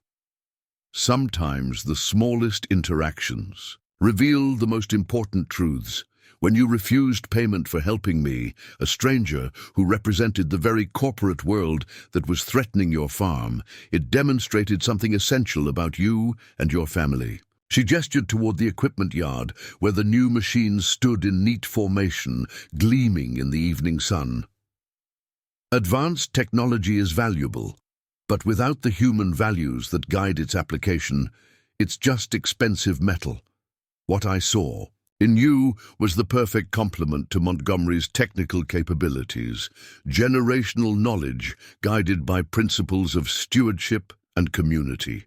Designed based on extensive operator feedback," Rodriguez confirmed. "Farm equipment shouldn't leave you physically broken. That's another way conventional manufacturers have failed family operations." As Thomas activated the system, the display came to life with a detailed topographical map of the field, overlaid with color-coded indicators of soil conditions, moisture levels, and plant health derived from the monitoring system installed days earlier. The amount of information was initially overwhelming, but Rodriguez showed him how to customize the interface to display only what was immediately relevant to the current task. "The full data is always available if you need it," he explained, "but most operations require only specific information sets. The system learns your preferences over time, prioritizing what you reference most frequently." When Thomas guided the machine into the field and began the actual cultivation work, he was astonished by its responsiveness. Unlike conventional equipment that required constant adjustment and attention, this system seamlessly adapted to subtle changes in soil condition, automatically adjusting penetration depth and angle to maintain optimal effectiveness while minimizing soil disturbance. "It's reading the ground better than I can," Thomas remarked after completing the first section. Rodriguez nodded. "That's the integration of technology with traditional knowledge. The sensors are detecting minute variations in soil density and composition that would take generations of experience to identify by feel alone. But," he emphasized this point, "the parameters for optimal are based on the accumulated wisdom of farmers like your family, not arbitrary laboratory standards." By midday, Thomas had completed cultivation work that would normally have taken 2 full days with their previous equipment. More importantly, the precision of the operation promised significantly improved outcomes, removing competitive weeds while preserving beneficial soil structure and reducing erosion potential. They broke for lunch. George and Lily joined them in the field, bringing sandwiches and cold drinks. George had been observing the operation from the farmhouse using the tablet interface that displayed the machine's progress and performance metrics in real time. "Remarkable," he said, handing Thomas a sandwich.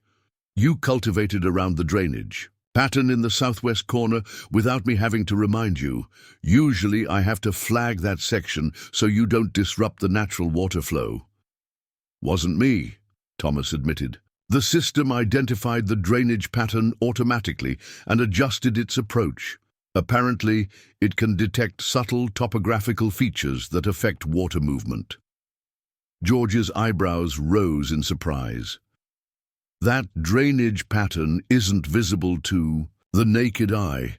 It took my father 3 seasons of observation to map it correctly back in the 1950s. The system isn't just reading current conditions," Rodriguez explained, accepting a drink from Lily. "It's analyzing patterns that emerge over time and space. Water flow leaves subtle chemical and structural signatures in soil that most equipment ignores, but can be crucial for optimal land management." Lily, who had been analyzing the data collected during the morning's operation, looked up from her tablet with excitement. "The soil health indicators are already showing improvement just from one precision cultivation pass. The reduced compaction alone could increase water retention by nearly 20%. As the afternoon progressed, Thomas moved on to testing the irrigation capabilities, integrating them with the cultivation work completed earlier.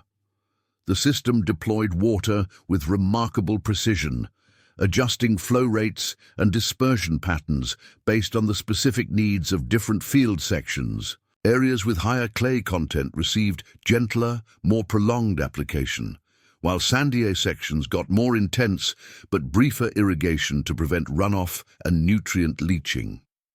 "We're using approximately 40% less water than our old system," Thomas noted as he reviewed the performance metrics, "while achieving more uniform soil moisture."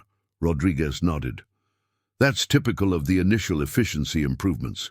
As the system learns your land's specific patterns over multiple seasons, you can expect that efficiency to increase to nearly 60% water reduction compared to conventional methods." By late afternoon, when Thomas finally parked the equipment and shut down the systems, he felt a strange mixture of exhilaration and disorientation. The work he'd completed in a single day would have required nearly a week with their previous equipment, and the precision of operations far exceeded what had previously been possible regardless of time invested. "It's almost unsettling," he admitted to Rodriguez as they walked back toward the farmhouse, "like suddenly being able to run after years of limping. I'm not sure whether to be thrilled or suspicious." Rodriguez laughed with understanding. "Most operators experience that reaction initially. It's a fundamental shift in relationship with both the land and the equipment. Give yourself time to adjust to the new capabilities." As they approached the house, they were surprised to see an unfamiliar vehicle parked in the driveway, a sedan bearing the logo of First Heartland Bank. Thomas felt an instinctive tightening in his chest, a conditioned response to the bank's presence after years of difficult interactions.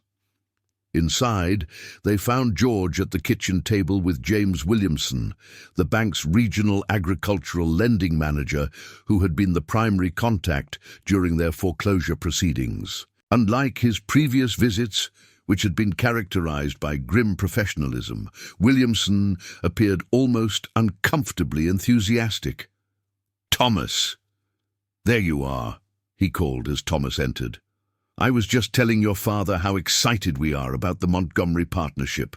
Truly groundbreaking for our agricultural clients." Thomas exchanged a skeptical glance with his father as he washed his hands at the sink. "That's quite a change from your position last month, Mr. Williamson." The banker had the grace to look slightly abashed. "Circumstances evolve, and financial institutions must adapt accordingly. The Montgomery guarantee fundamentally changes the risk profile of your operation." "You mean now that someone else is guaranteeing our debt, you're suddenly supportive?" Thomas couldn't keep the edge from his voice, remembering the sleepless nights their family had endured while the bank proceeded with foreclosure, despite decades of prior relationship. Williamson cleared his throat uncomfortably. "I understand your frustration, but I've actually come with a proposal that might interest you. First, Heartland is establishing a new lending program specifically for family farms implementing sustainable technology. Given your partnership with Montgomery, you would be ideal candidates for our pilot program." He slid a folder across the table. "These are preliminary terms for refinancing your remaining obligations at significantly reduced interest rates, with payment schedules aligned to harvest cycles rather than arbitrary calendar dates." George, who had been silent during this exchange, finally spoke. "Let me understand this correctly.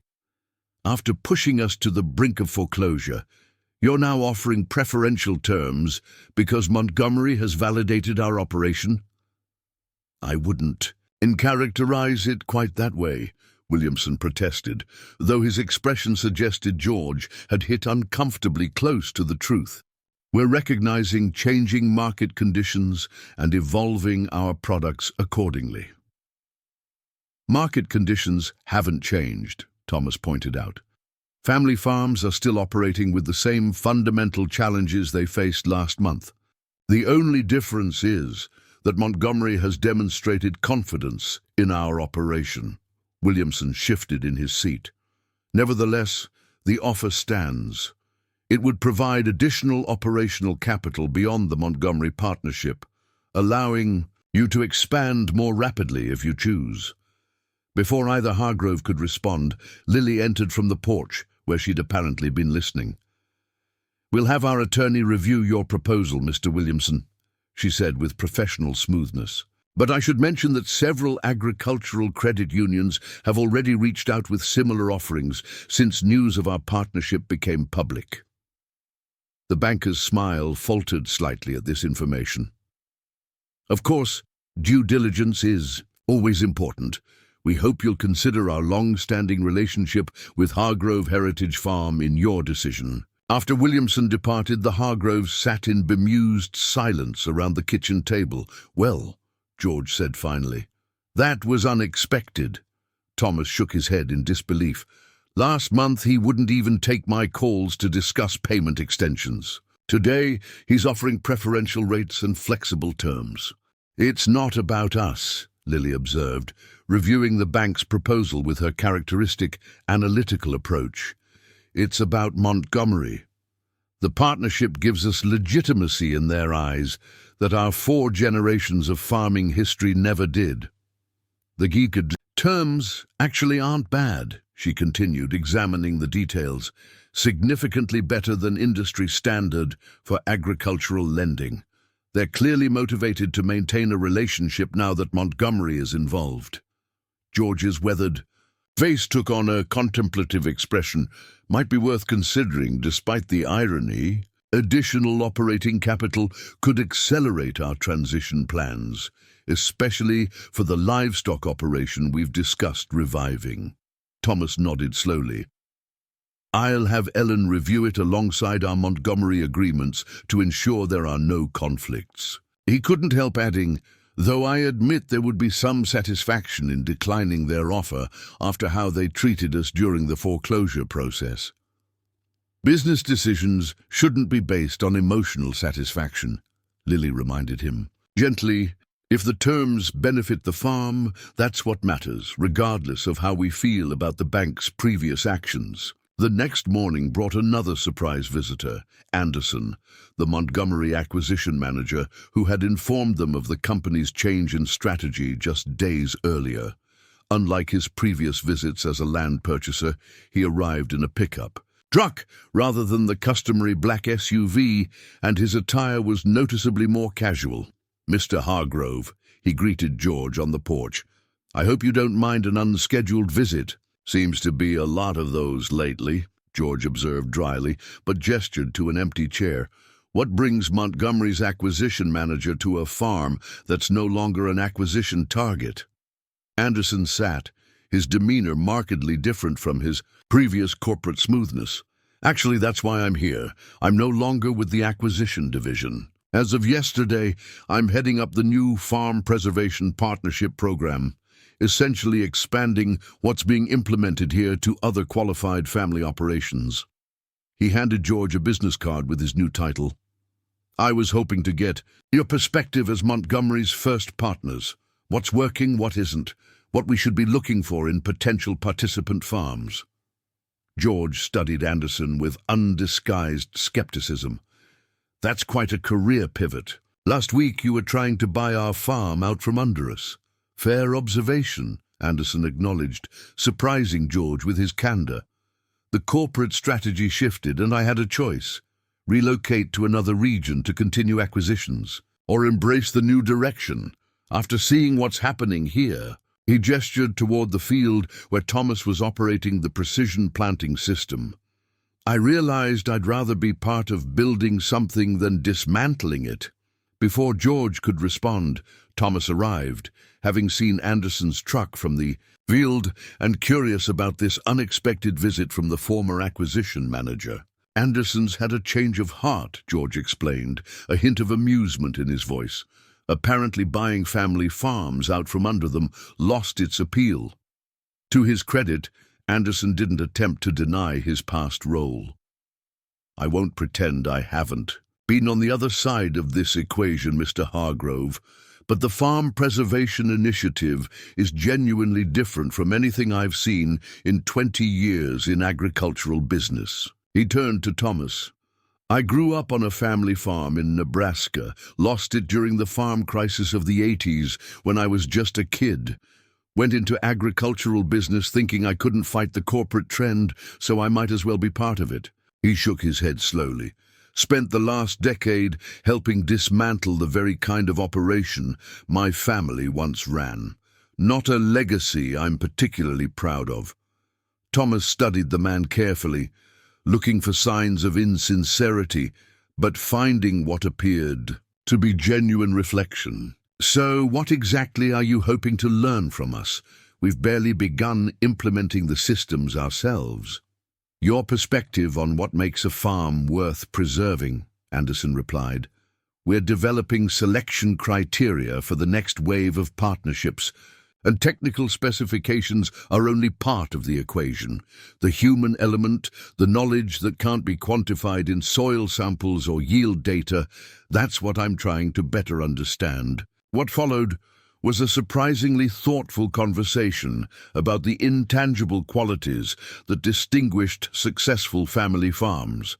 The generational knowledge, community connections, and adaptive resilience that couldn't be measured by conventional metrics, but proved crucial for sustainable agriculture. Anderson took detailed notes, occasionally asking perceptive follow-up questions that revealed a deeper agricultural background than his corporate persona had previously suggested. "My grandfather used to say you could tell more about a farm's prospects by watching how the farmer walks his fields than by reading his financial statements," Anderson remarked at one point. "I didn't understand what he meant until years later. Working in acquisition, some farms just felt different, had a certain integrity to their operation, regardless of their balance sheet. George nodded with unexpected approval. Your grandfather was a wise man. Land responds to how it's treated, not just in a single season, but across generations. Some things can't be measured by quarterly reports. As the days passed and the Hargroves grew more comfortable with the new equipment and systems, the farm began experiencing a transformation that went beyond mere technological implementation. News of the partnership spread throughout the agricultural community, bringing a steady stream of visitors, some skeptical, others curious, all interested in understanding what was happening at Hargrove Heritage Farm. Rebecca Montgomery returned the following week, bringing with her Dr. Michael Chen, the company's lead agricultural scientist, to formally begin the data collection and analysis program that formed the research component of their partnership. The preliminary results are already exceeding our projections, Dr. Chen explained as they reviewed the first week's data. The combination of your existing cultivation patterns with our precision technology is showing synergistic benefits we hadn't fully anticipated. He displayed a series of soil health indicators that showed marked improvement in microbial activity and nutrient availability after just 1 week of integrated management. Most importantly, we're seeing these gains without the typical disruption period that occurs when implementing new agricultural systems. Your generational knowledge of this specific land is accelerating the adaptation process considerably. This validation of the Hargrove's traditional farming practices, now enhanced rather than replaced by technology, reinforce the fundamental premise of the partnership that family agricultural knowledge had intrinsic value that complemented, rather than conflicted with technological advancement. The documentary team Rebecca had mentioned made their first visit, spending 2 days filming the initial implementation phase and conducting interviews with the family about their history and future plans. Though initially uncomfortable with the cameras, the Hargroves gradually warmed to the process, particularly when they understood that the content was focused on agricultural education rather than entertainment. We're not interested in manufacturing drama, the director assured them. This is about documenting a potential new model for sustainable family agriculture. The real story, how generational knowledge combines with cutting-edge technology to create resilient farming systems, is compelling enough without embellishment. 3 weeks after the first equipment arrived, the Hargroves hosted their first scheduled open house for neighboring farmers. More than 40 local agricultural operations were represented, ranging from large-scale producers to small specialty farms. The atmosphere was one of cautious curiosity rather than the skepticism that had characterized earlier impromptu gatherings. Thomas, finding himself unexpectedly in the role of technology demonstrator, led small groups through explanations of the various systems, emphasizing how they integrated with, rather than replaced, traditional farming practices. The soil monitoring doesn't tell us what to do, he explained to one group examining the data displays. It gives us detailed information that helps us make better decisions based on our existing knowledge of this land. The technology serves the farming, not the other way around. George, who had initially been reluctant to participate in these demonstrations, found himself engaged in detailed discussions with older farmers about how the systems accommodated the specific quirks and characteristics of land that had been in families for generations. Remember that wet spot in the North Field that never showed up on any surveys? He asked Harold Johnson, their longtime neighbor. The monitoring system identified it within 2 days of installation, showed exactly why it behaves differently from the surrounding soil, confirmed what my father figured out through 30 years of observation.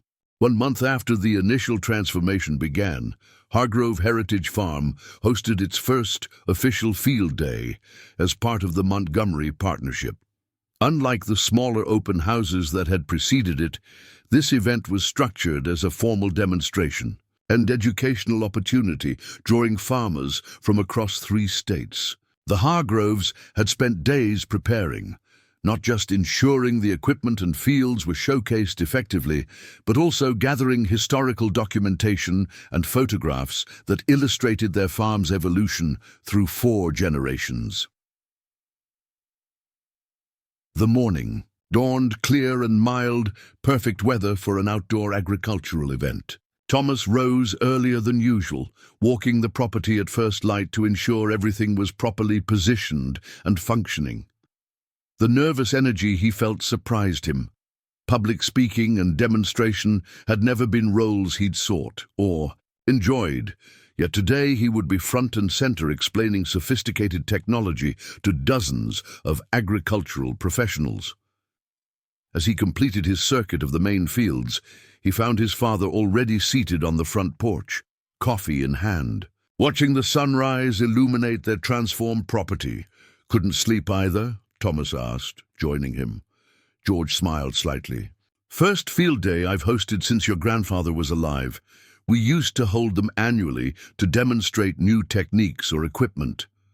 He nodded toward the gleaming array of Montgomery machines positioned strategically around the property. "Though nothing quite like this. Are you nervous about today?" Thomas asked, accepting the cup of coffee his father offered.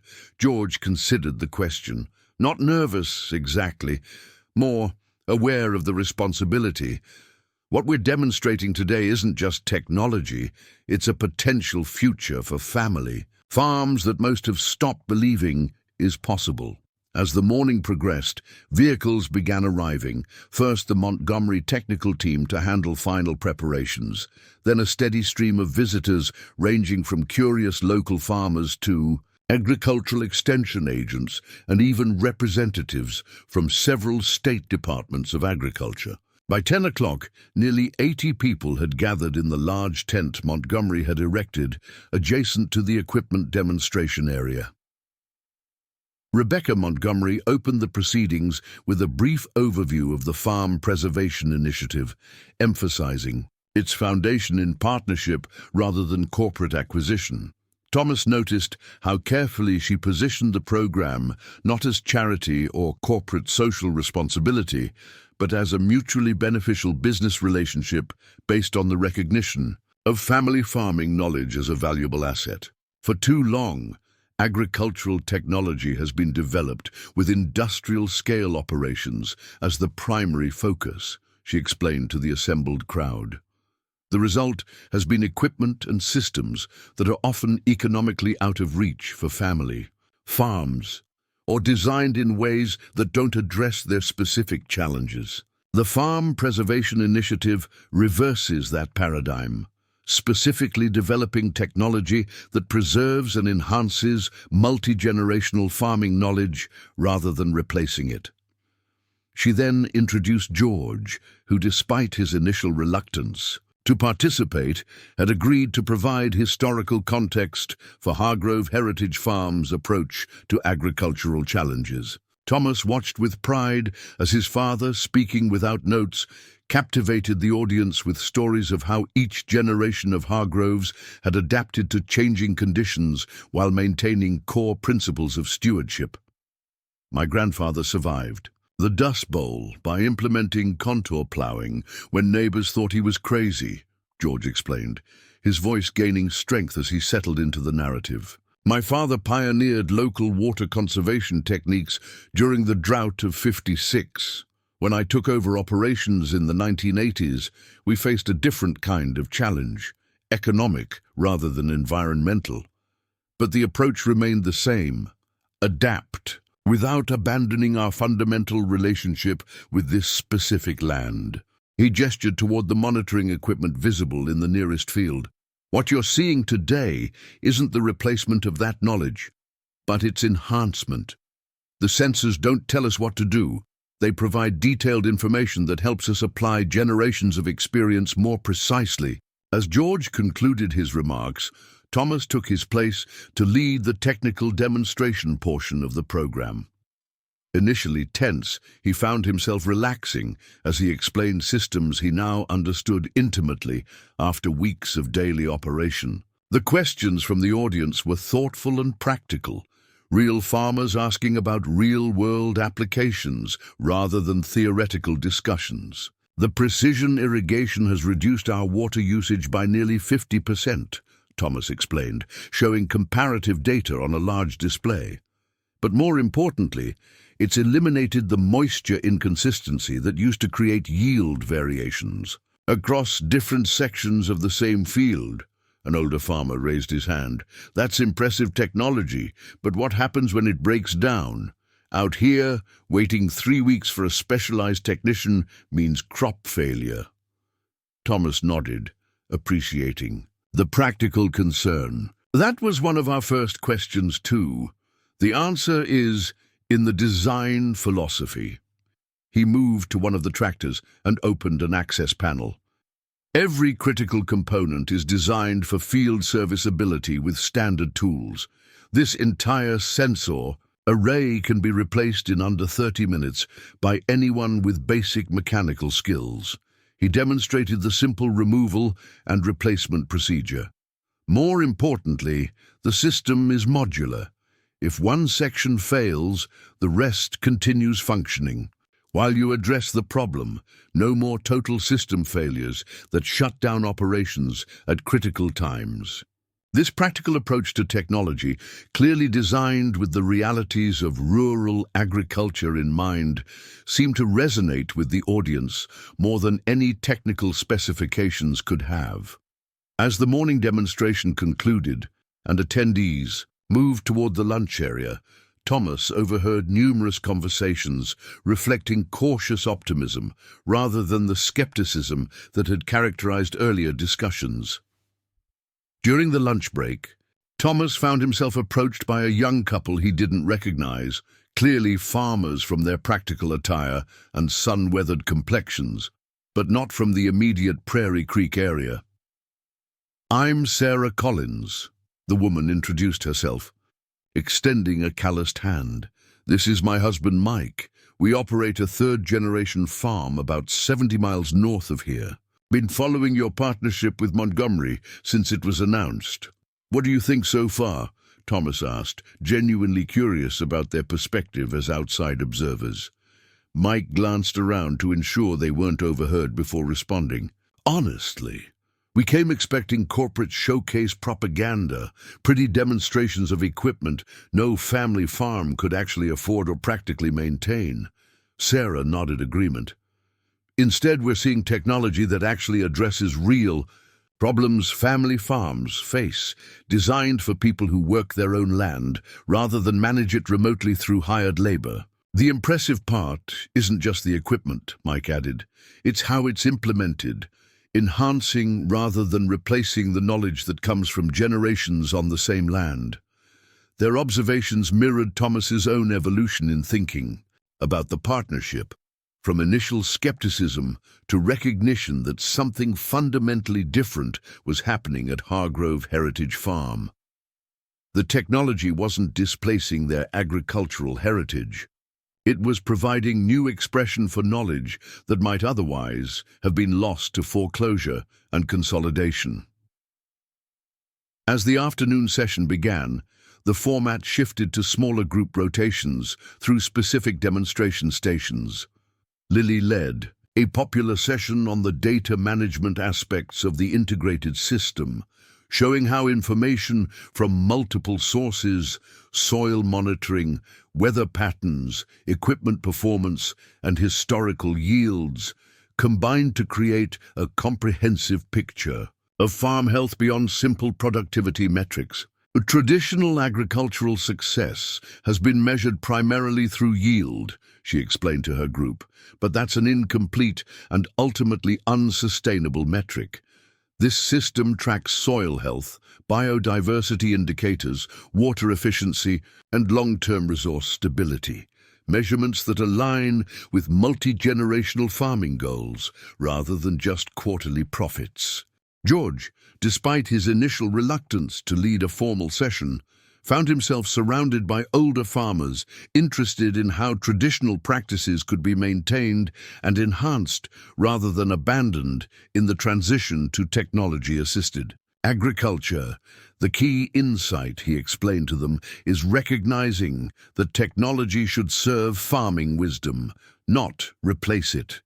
These systems don't tell us what to do. They help us do what we already know needs doing, but with greater precision and efficiency than was previously possible. By late afternoon, as the event began winding down, Rebecca joined Thomas at the equipment demonstration area where he was answering final questions from a group of agricultural extension agents. "This has exceeded our most optimistic projections," she said quietly as the group dispersed. "The level of engagement, the quality of questions, these aren't people watching a sales pitch. They're seriously considering a new approach to family agriculture." Thomas nodded, still somewhat overwhelmed by the day's success. "I keep hearing variations of the same sentiment. Relief that someone is finally developing technology specifically for family-scale operations, instead of trying to scale down industrial systems that never quite fit smaller, more diverse farms." "That's the fundamental insight that drove this initiative," Rebecca confirmed.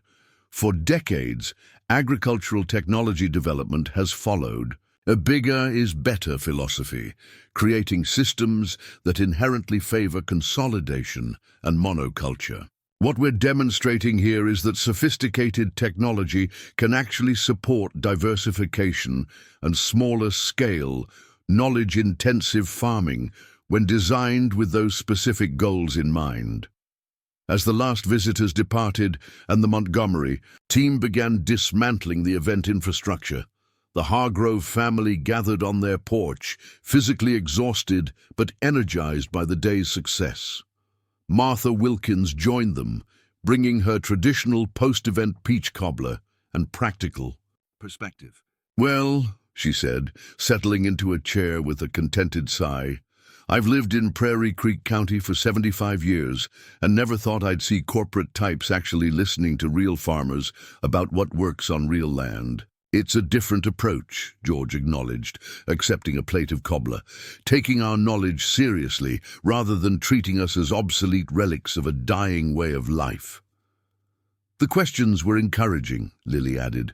"Not just how much does it cost, but how does it integrate with what we already know about our land? That suggests people are thinking about enhancement rather than replacement." Thomas, who had been quietly observing the golden evening light on their fields, finally spoke. "What struck me most was how many younger farmers attended, people our age who've been told repeatedly that family agriculture has no future, that consolidation is inevitable. For the first time, they're seeing a potential path forward that doesn't require either selling out or working themselves to death with outdated methods." Later that evening, after Martha had departed and Lily had retired to finalize her veterinary school assignments, Thomas found his father still on the porch, gazing at the equipment illuminated by security lighting in the main yard. "Penny for your thoughts," Thomas said, joining him. George was silent for a long moment before responding. "I was thinking about your grandfather. How amazed he would be by what we saw today. Not just the technology, but the recognition that what we know about this specific land has value worth preserving." He turned to face Thomas directly. "When I took over this farm from him in 1982, everyone was saying family agriculture was finished, that no operation our size could survive the economics and the debt load. He told me something I've never forgotten. The land remembers how it's treated, not by machines, but by the people who work it. That memory is worth preserving even when it seems impossible." Thomas nodded, understanding the profound truth in his grandfather's words. "That's essentially what we demonstrated today, that the memory of this land, carried through 4 generations of Hargroves, has value that can be enhanced, but not replaced by technology." "Exactly," George agreed. "For the first time since Your mother died, and my accident changed everything. I feel like we're not just surviving on this land. We're actually farming it the way it deserves to be farmed, using everything we know, everything our ancestors learned, but with tools that make that knowledge more effective than ever. The following week brought tangible evidence of the field day's impact. Anderson, now fully established in his role, leading Montgomery's Farm Preservation Partnership Program, reported that applications had increased nearly tenfold following the event, with family farms across 12 states expressing interest in similar partnerships. "We need you to farm," Rebecca replied simply. "Use these machines as you would any equipment, but with one addition. Tell us everything that works and everything that doesn't. Our engineers can design based on theoretical models and controlled conditions, but only working farmers can identify the practical realities of daily operations." She nodded toward the camera crew, who were setting up equipment at a respectful distance. "With your permission, we'd also like to document the implementation process. Part of our mission is educational, showing other family farms how traditional agricultural knowledge can be enhanced rather than replaced by technology." Lily, who had been circling the nearest tractor with professional curiosity, called out from beside its cab, "The control interfaces are remarkably simple. I was expecting something much more complicated." "That's intentional," James Whitfield explained, moving to join her. "Early prototypes were over-engineered. They required specialized training that most family farms couldn't afford. Your brother's feedback during the irrigation installation helped us realize we needed to simplify the user experience without sacrificing functionality." Thomas raised his eyebrows in surprise. "My feedback," Rodriguez nodded. "Your comment about needing controls that work with mud-covered gloves in poor light sparked a complete redesign of our interface system. The result is what you see here: durability and simplicity without compromising advanced capabilities." As the morning progressed, each piece of equipment was positioned in the equipment yard and explained in detail.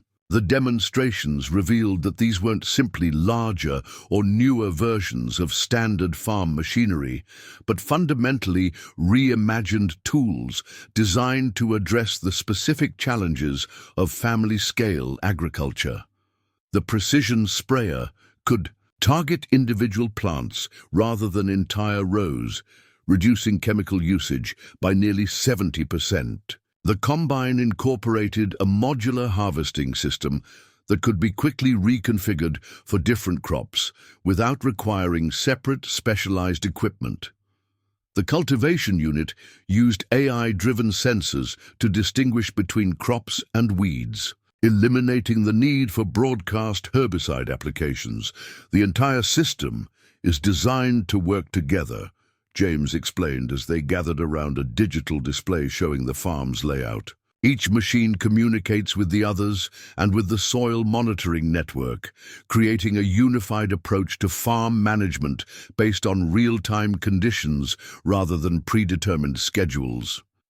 George, who had been silently absorbing the technical details, finally spoke. "In my 50 years of farming, I've watched technology become increasingly out of reach for operations our size. Everything keeps getting bigger, more expensive, and designed for corporate farms, with thousands of acres." He gestured toward the equipment before them. "This is the first time I've seen innovation moving in the opposite direction, making advanced technology accessible to family farms instead of excluding us." "That's exactly our mission," Rebecca confirmed. "My grandfather used to say that farming isn't just about growing crops, it's about cultivating knowledge. When family farms disappear, generations of accumulated wisdom disappear with them. Wisdom that no algorithm can replace." Thomas, who had been thinking through the practical implications, raised the question that had been forming in his mind. "These machines must be worth millions. What happens when they're damaged or wear out? No family farm could possibly afford to replace them. They're built on a completely different model than conventional equipment," James replied. Each component is designed for easy replacement rather than complete system overhaul. Think of them as perpetually upgradable platforms rather than disposable machines. When technology advances, we replace the affected modules rather than the entire unit. He directed Thomas's attention to an access panel on the nearest tractor. This central processing unit, for instance, can be swapped out in under 20 minutes with basic tools. Same with the sensor arrays and control interfaces. The physical framework is designed to last decades with proper maintenance. We're having to develop a more structured selection process, he explained during a visit to review progress at Hargrove Heritage Farm. The demand far exceeds our current implementation capacity. What criteria are you using? Thomas asked, curious about how Montgomery would choose among the many struggling family operations seeking similar transformation. Multi-generational knowledge is the primary qualification, Anderson replied. Farms where specific land-based wisdom has accumulated over time and would be lost through foreclosure or consolidation. Beyond that, we're looking for operations with diverse challenges that will help us refine the technology for different conditions, varied soil types, climate considerations, crop diversity. He glanced toward George, who was discussing irrigation modifications with Rodriguez nearby. But perhaps most importantly, we're seeking farms with your father's quality of stewardship, people who view their land as a multi-generational responsibility rather than just a productive asset. This focus on preserving agricultural knowledge, rather than simply maximizing current productivity, represented a fundamental shift in approach that resonated deeply with the Hargrove's own values. The technology was impressive, but its purpose, enhancing rather than replacing generational wisdom, was what made the partnership truly revolutionary.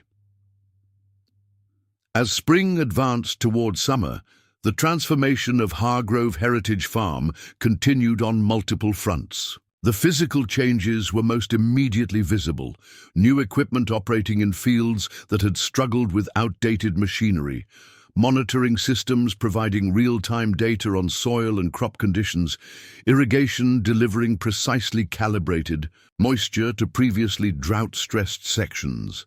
Less visible, but equally significant, were the operational changes emerging from the integration of technology with traditional knowledge. Planting patterns evolved based on detailed soil analysis that confirmed many of George's long-held theories about their land's specific characteristics. Fertilization became micro-targeted, reducing both costs and environmental impact while improving results. Water usage declined dramatically while crop health indicators improved across all monitored parameters. The bank's refinancing offer, thoroughly reviewed by their attorney and found genuinely advantageous, provided additional capital that allowed the Hargroves to begin rehabilitating their livestock operation, a key component of the farm's historical diversity that had been sacrificed.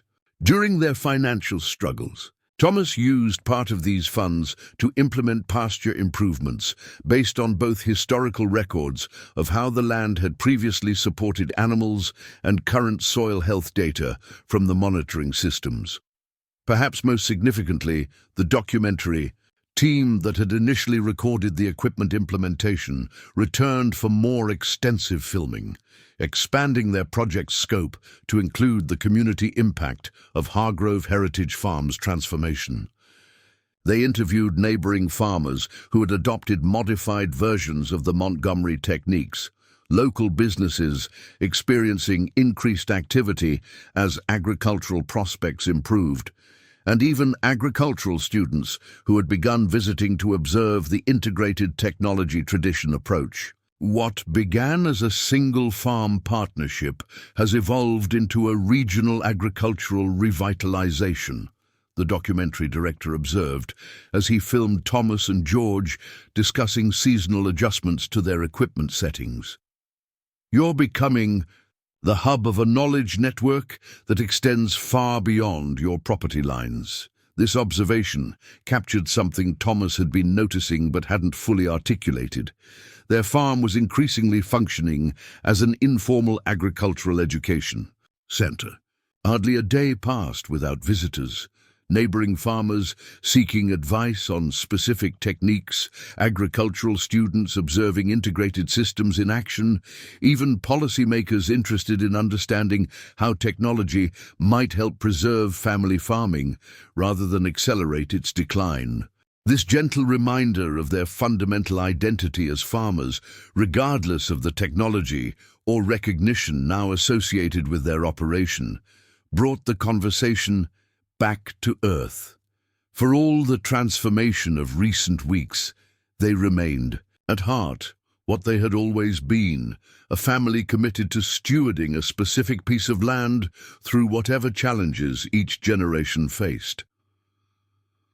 Later that evening, as Thomas completed the day's data review and prepared for the next day's operations, he found himself reflecting on the extraordinary journey that had begun with a simple roadside repair on a rainy afternoon. The decision to help a stranded motorist, an automatic response based on values his family had always practiced, had somehow unleashed a cascade of events that transformed not just their individual farm, but potentially the future of family.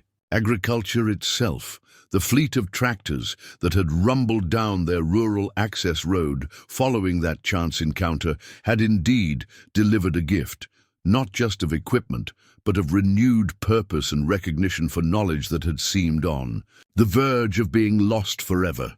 The farm that had been weeks from foreclosure was now not only secure in its continued operation, but recognized as a model for preserving the best of agricultural tradition while embracing the innovations necessary for future sustainability.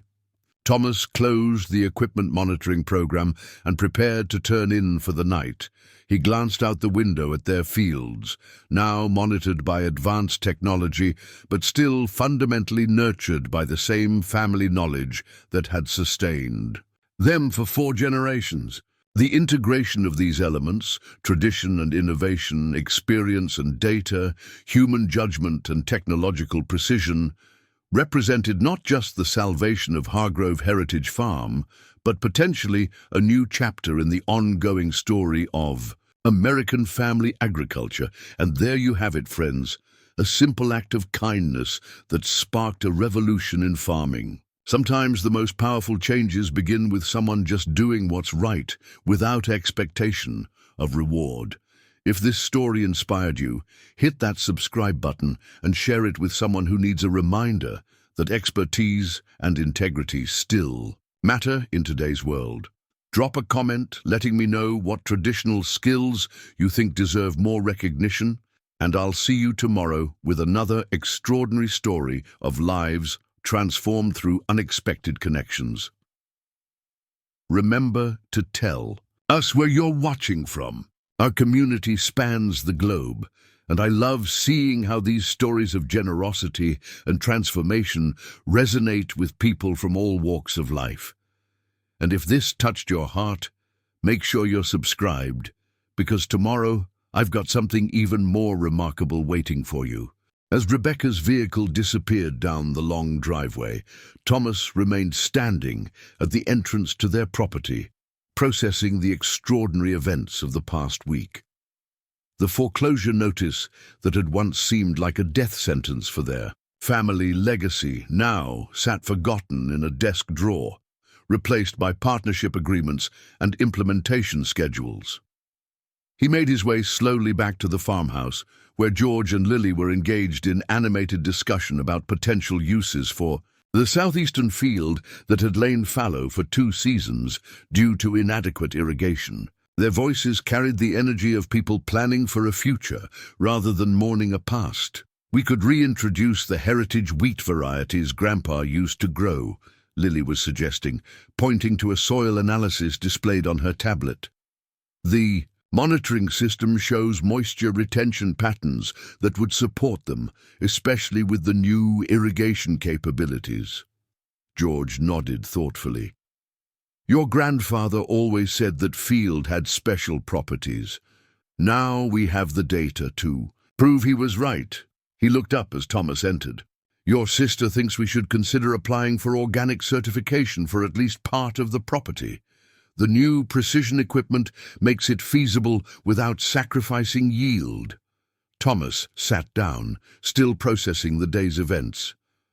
1 week ago we were facing foreclosure, and now we're planning organic certification and heritage crops.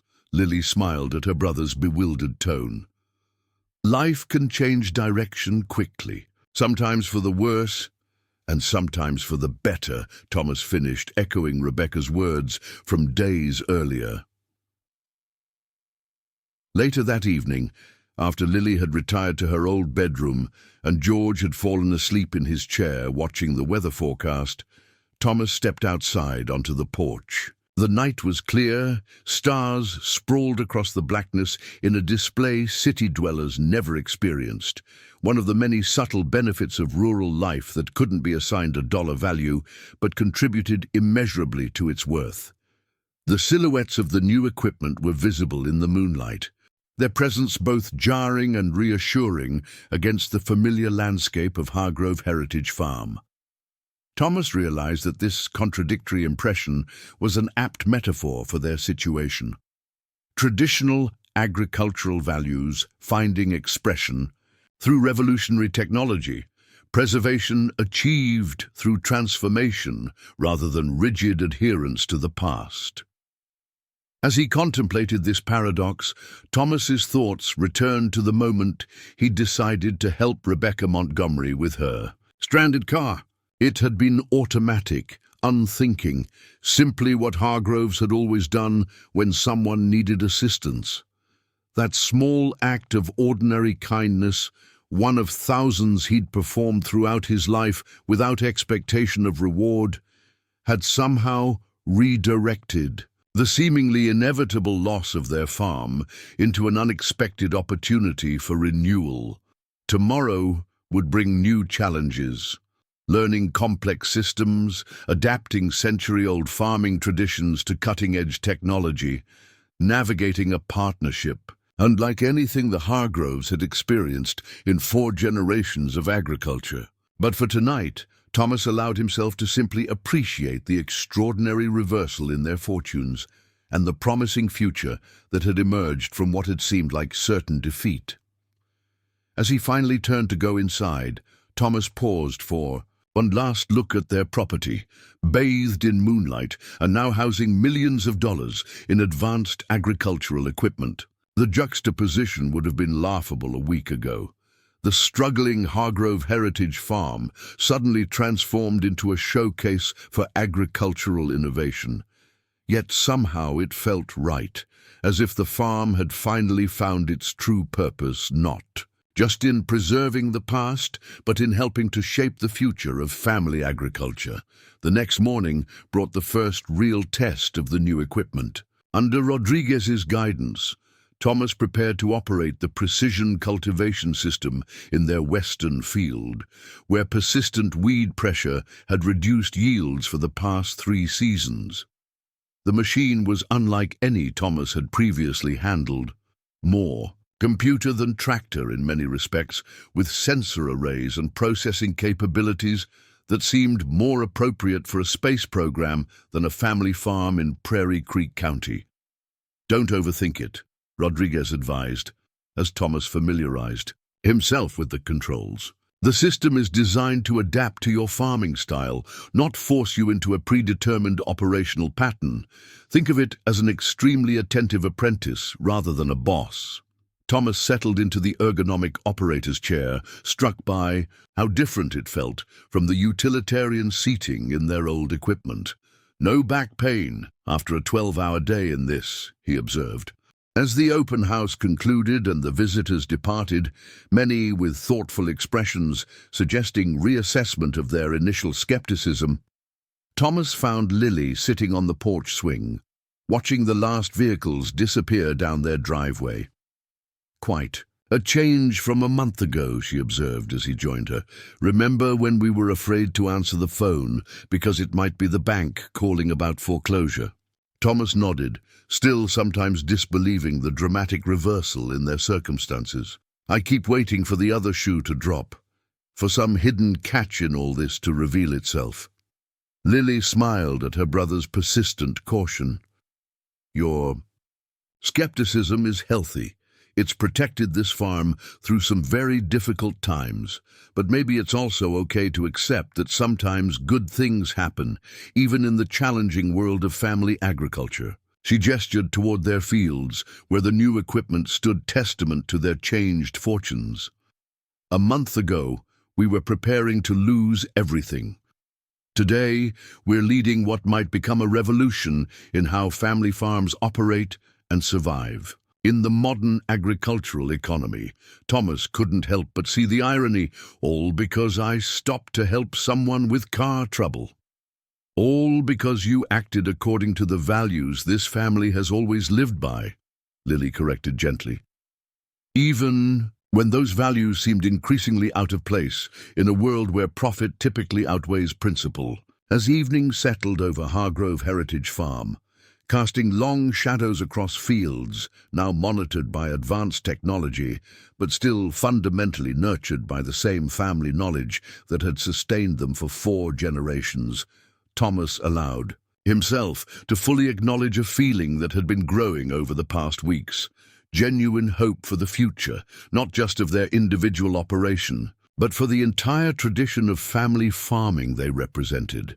The equipment convoy that had appeared so unexpectedly on their rural road that rainy day had delivered more than advanced agricultural machinery.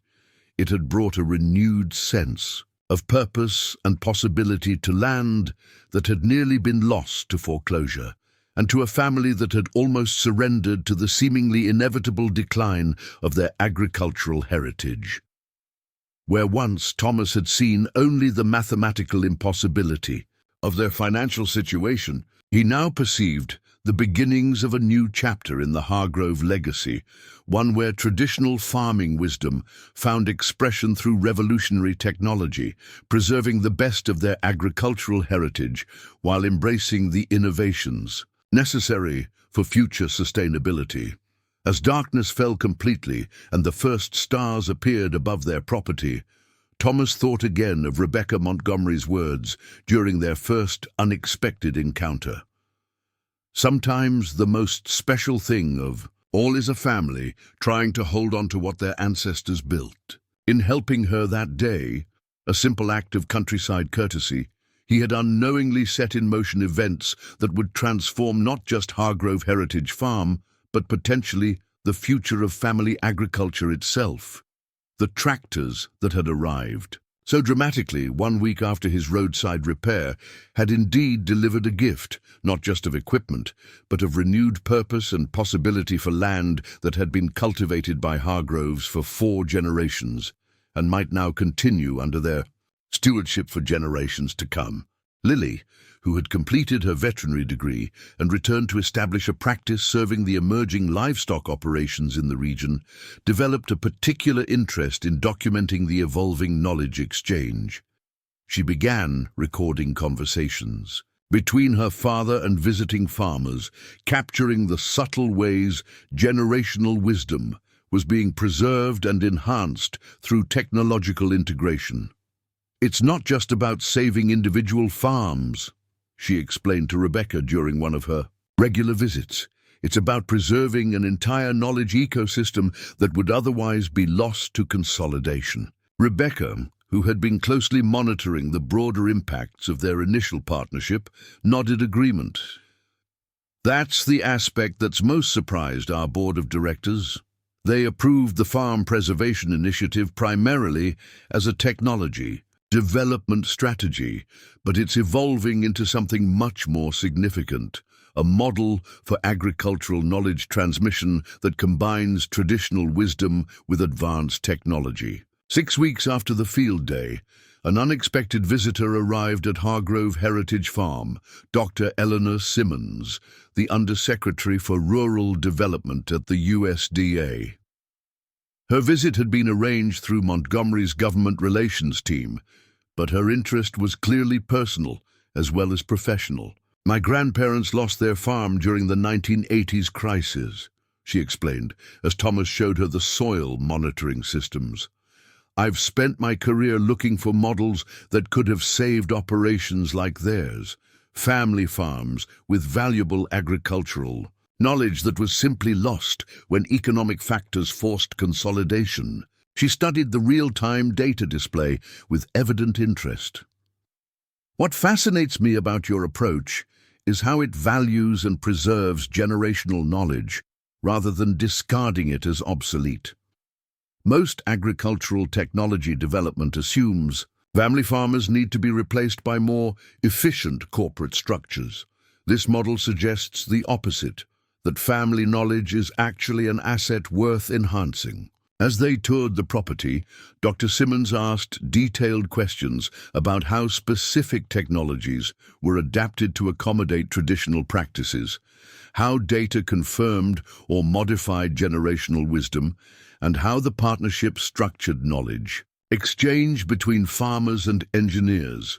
Her engagement went far beyond a perfunctory official visit, suggesting genuine interest in the model being developed. Before departing, she shared a proposal that caught the Hargroves by surprise. "The department is establishing a new rural innovation partnership program focused on preserving family agricultural operations through technology enhancement rather than replacement.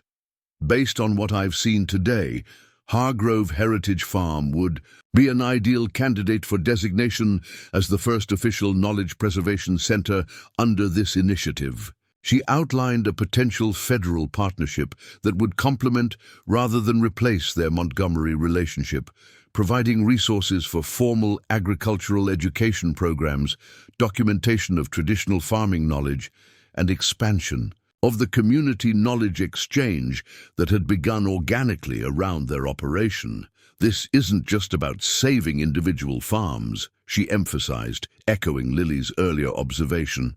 "It's about recognizing that multi-generational agricultural knowledge is a national resource worth preserving, as valuable in its way as any natural resource or technological innovation."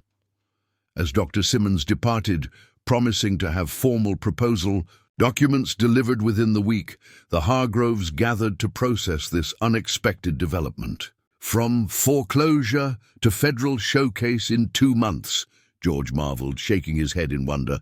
Life does take strange turns.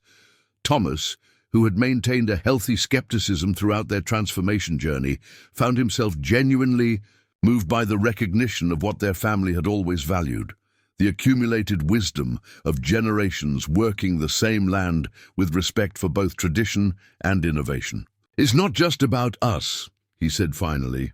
"What's happening here is part of something larger, a recognition that family farming knowledge deserves preservation and enhancement rather than replacement. That's what Montgomery saw when Rebecca's car broke down, and it's what the department sees now." Lily, ever the most forward-thinking of the Hargroves, was already considering the practical implications. A formal knowledge preservation center would need structured programs, documentation, protocols, educational components. She began listing possibilities on her tablet with characteristic thoroughness. "Slow down," George cautioned with a smile. "Let's remember we still have a farm to run. All this recognition is gratifying, but the fields still need tending regardless of what title gets attached to our operation."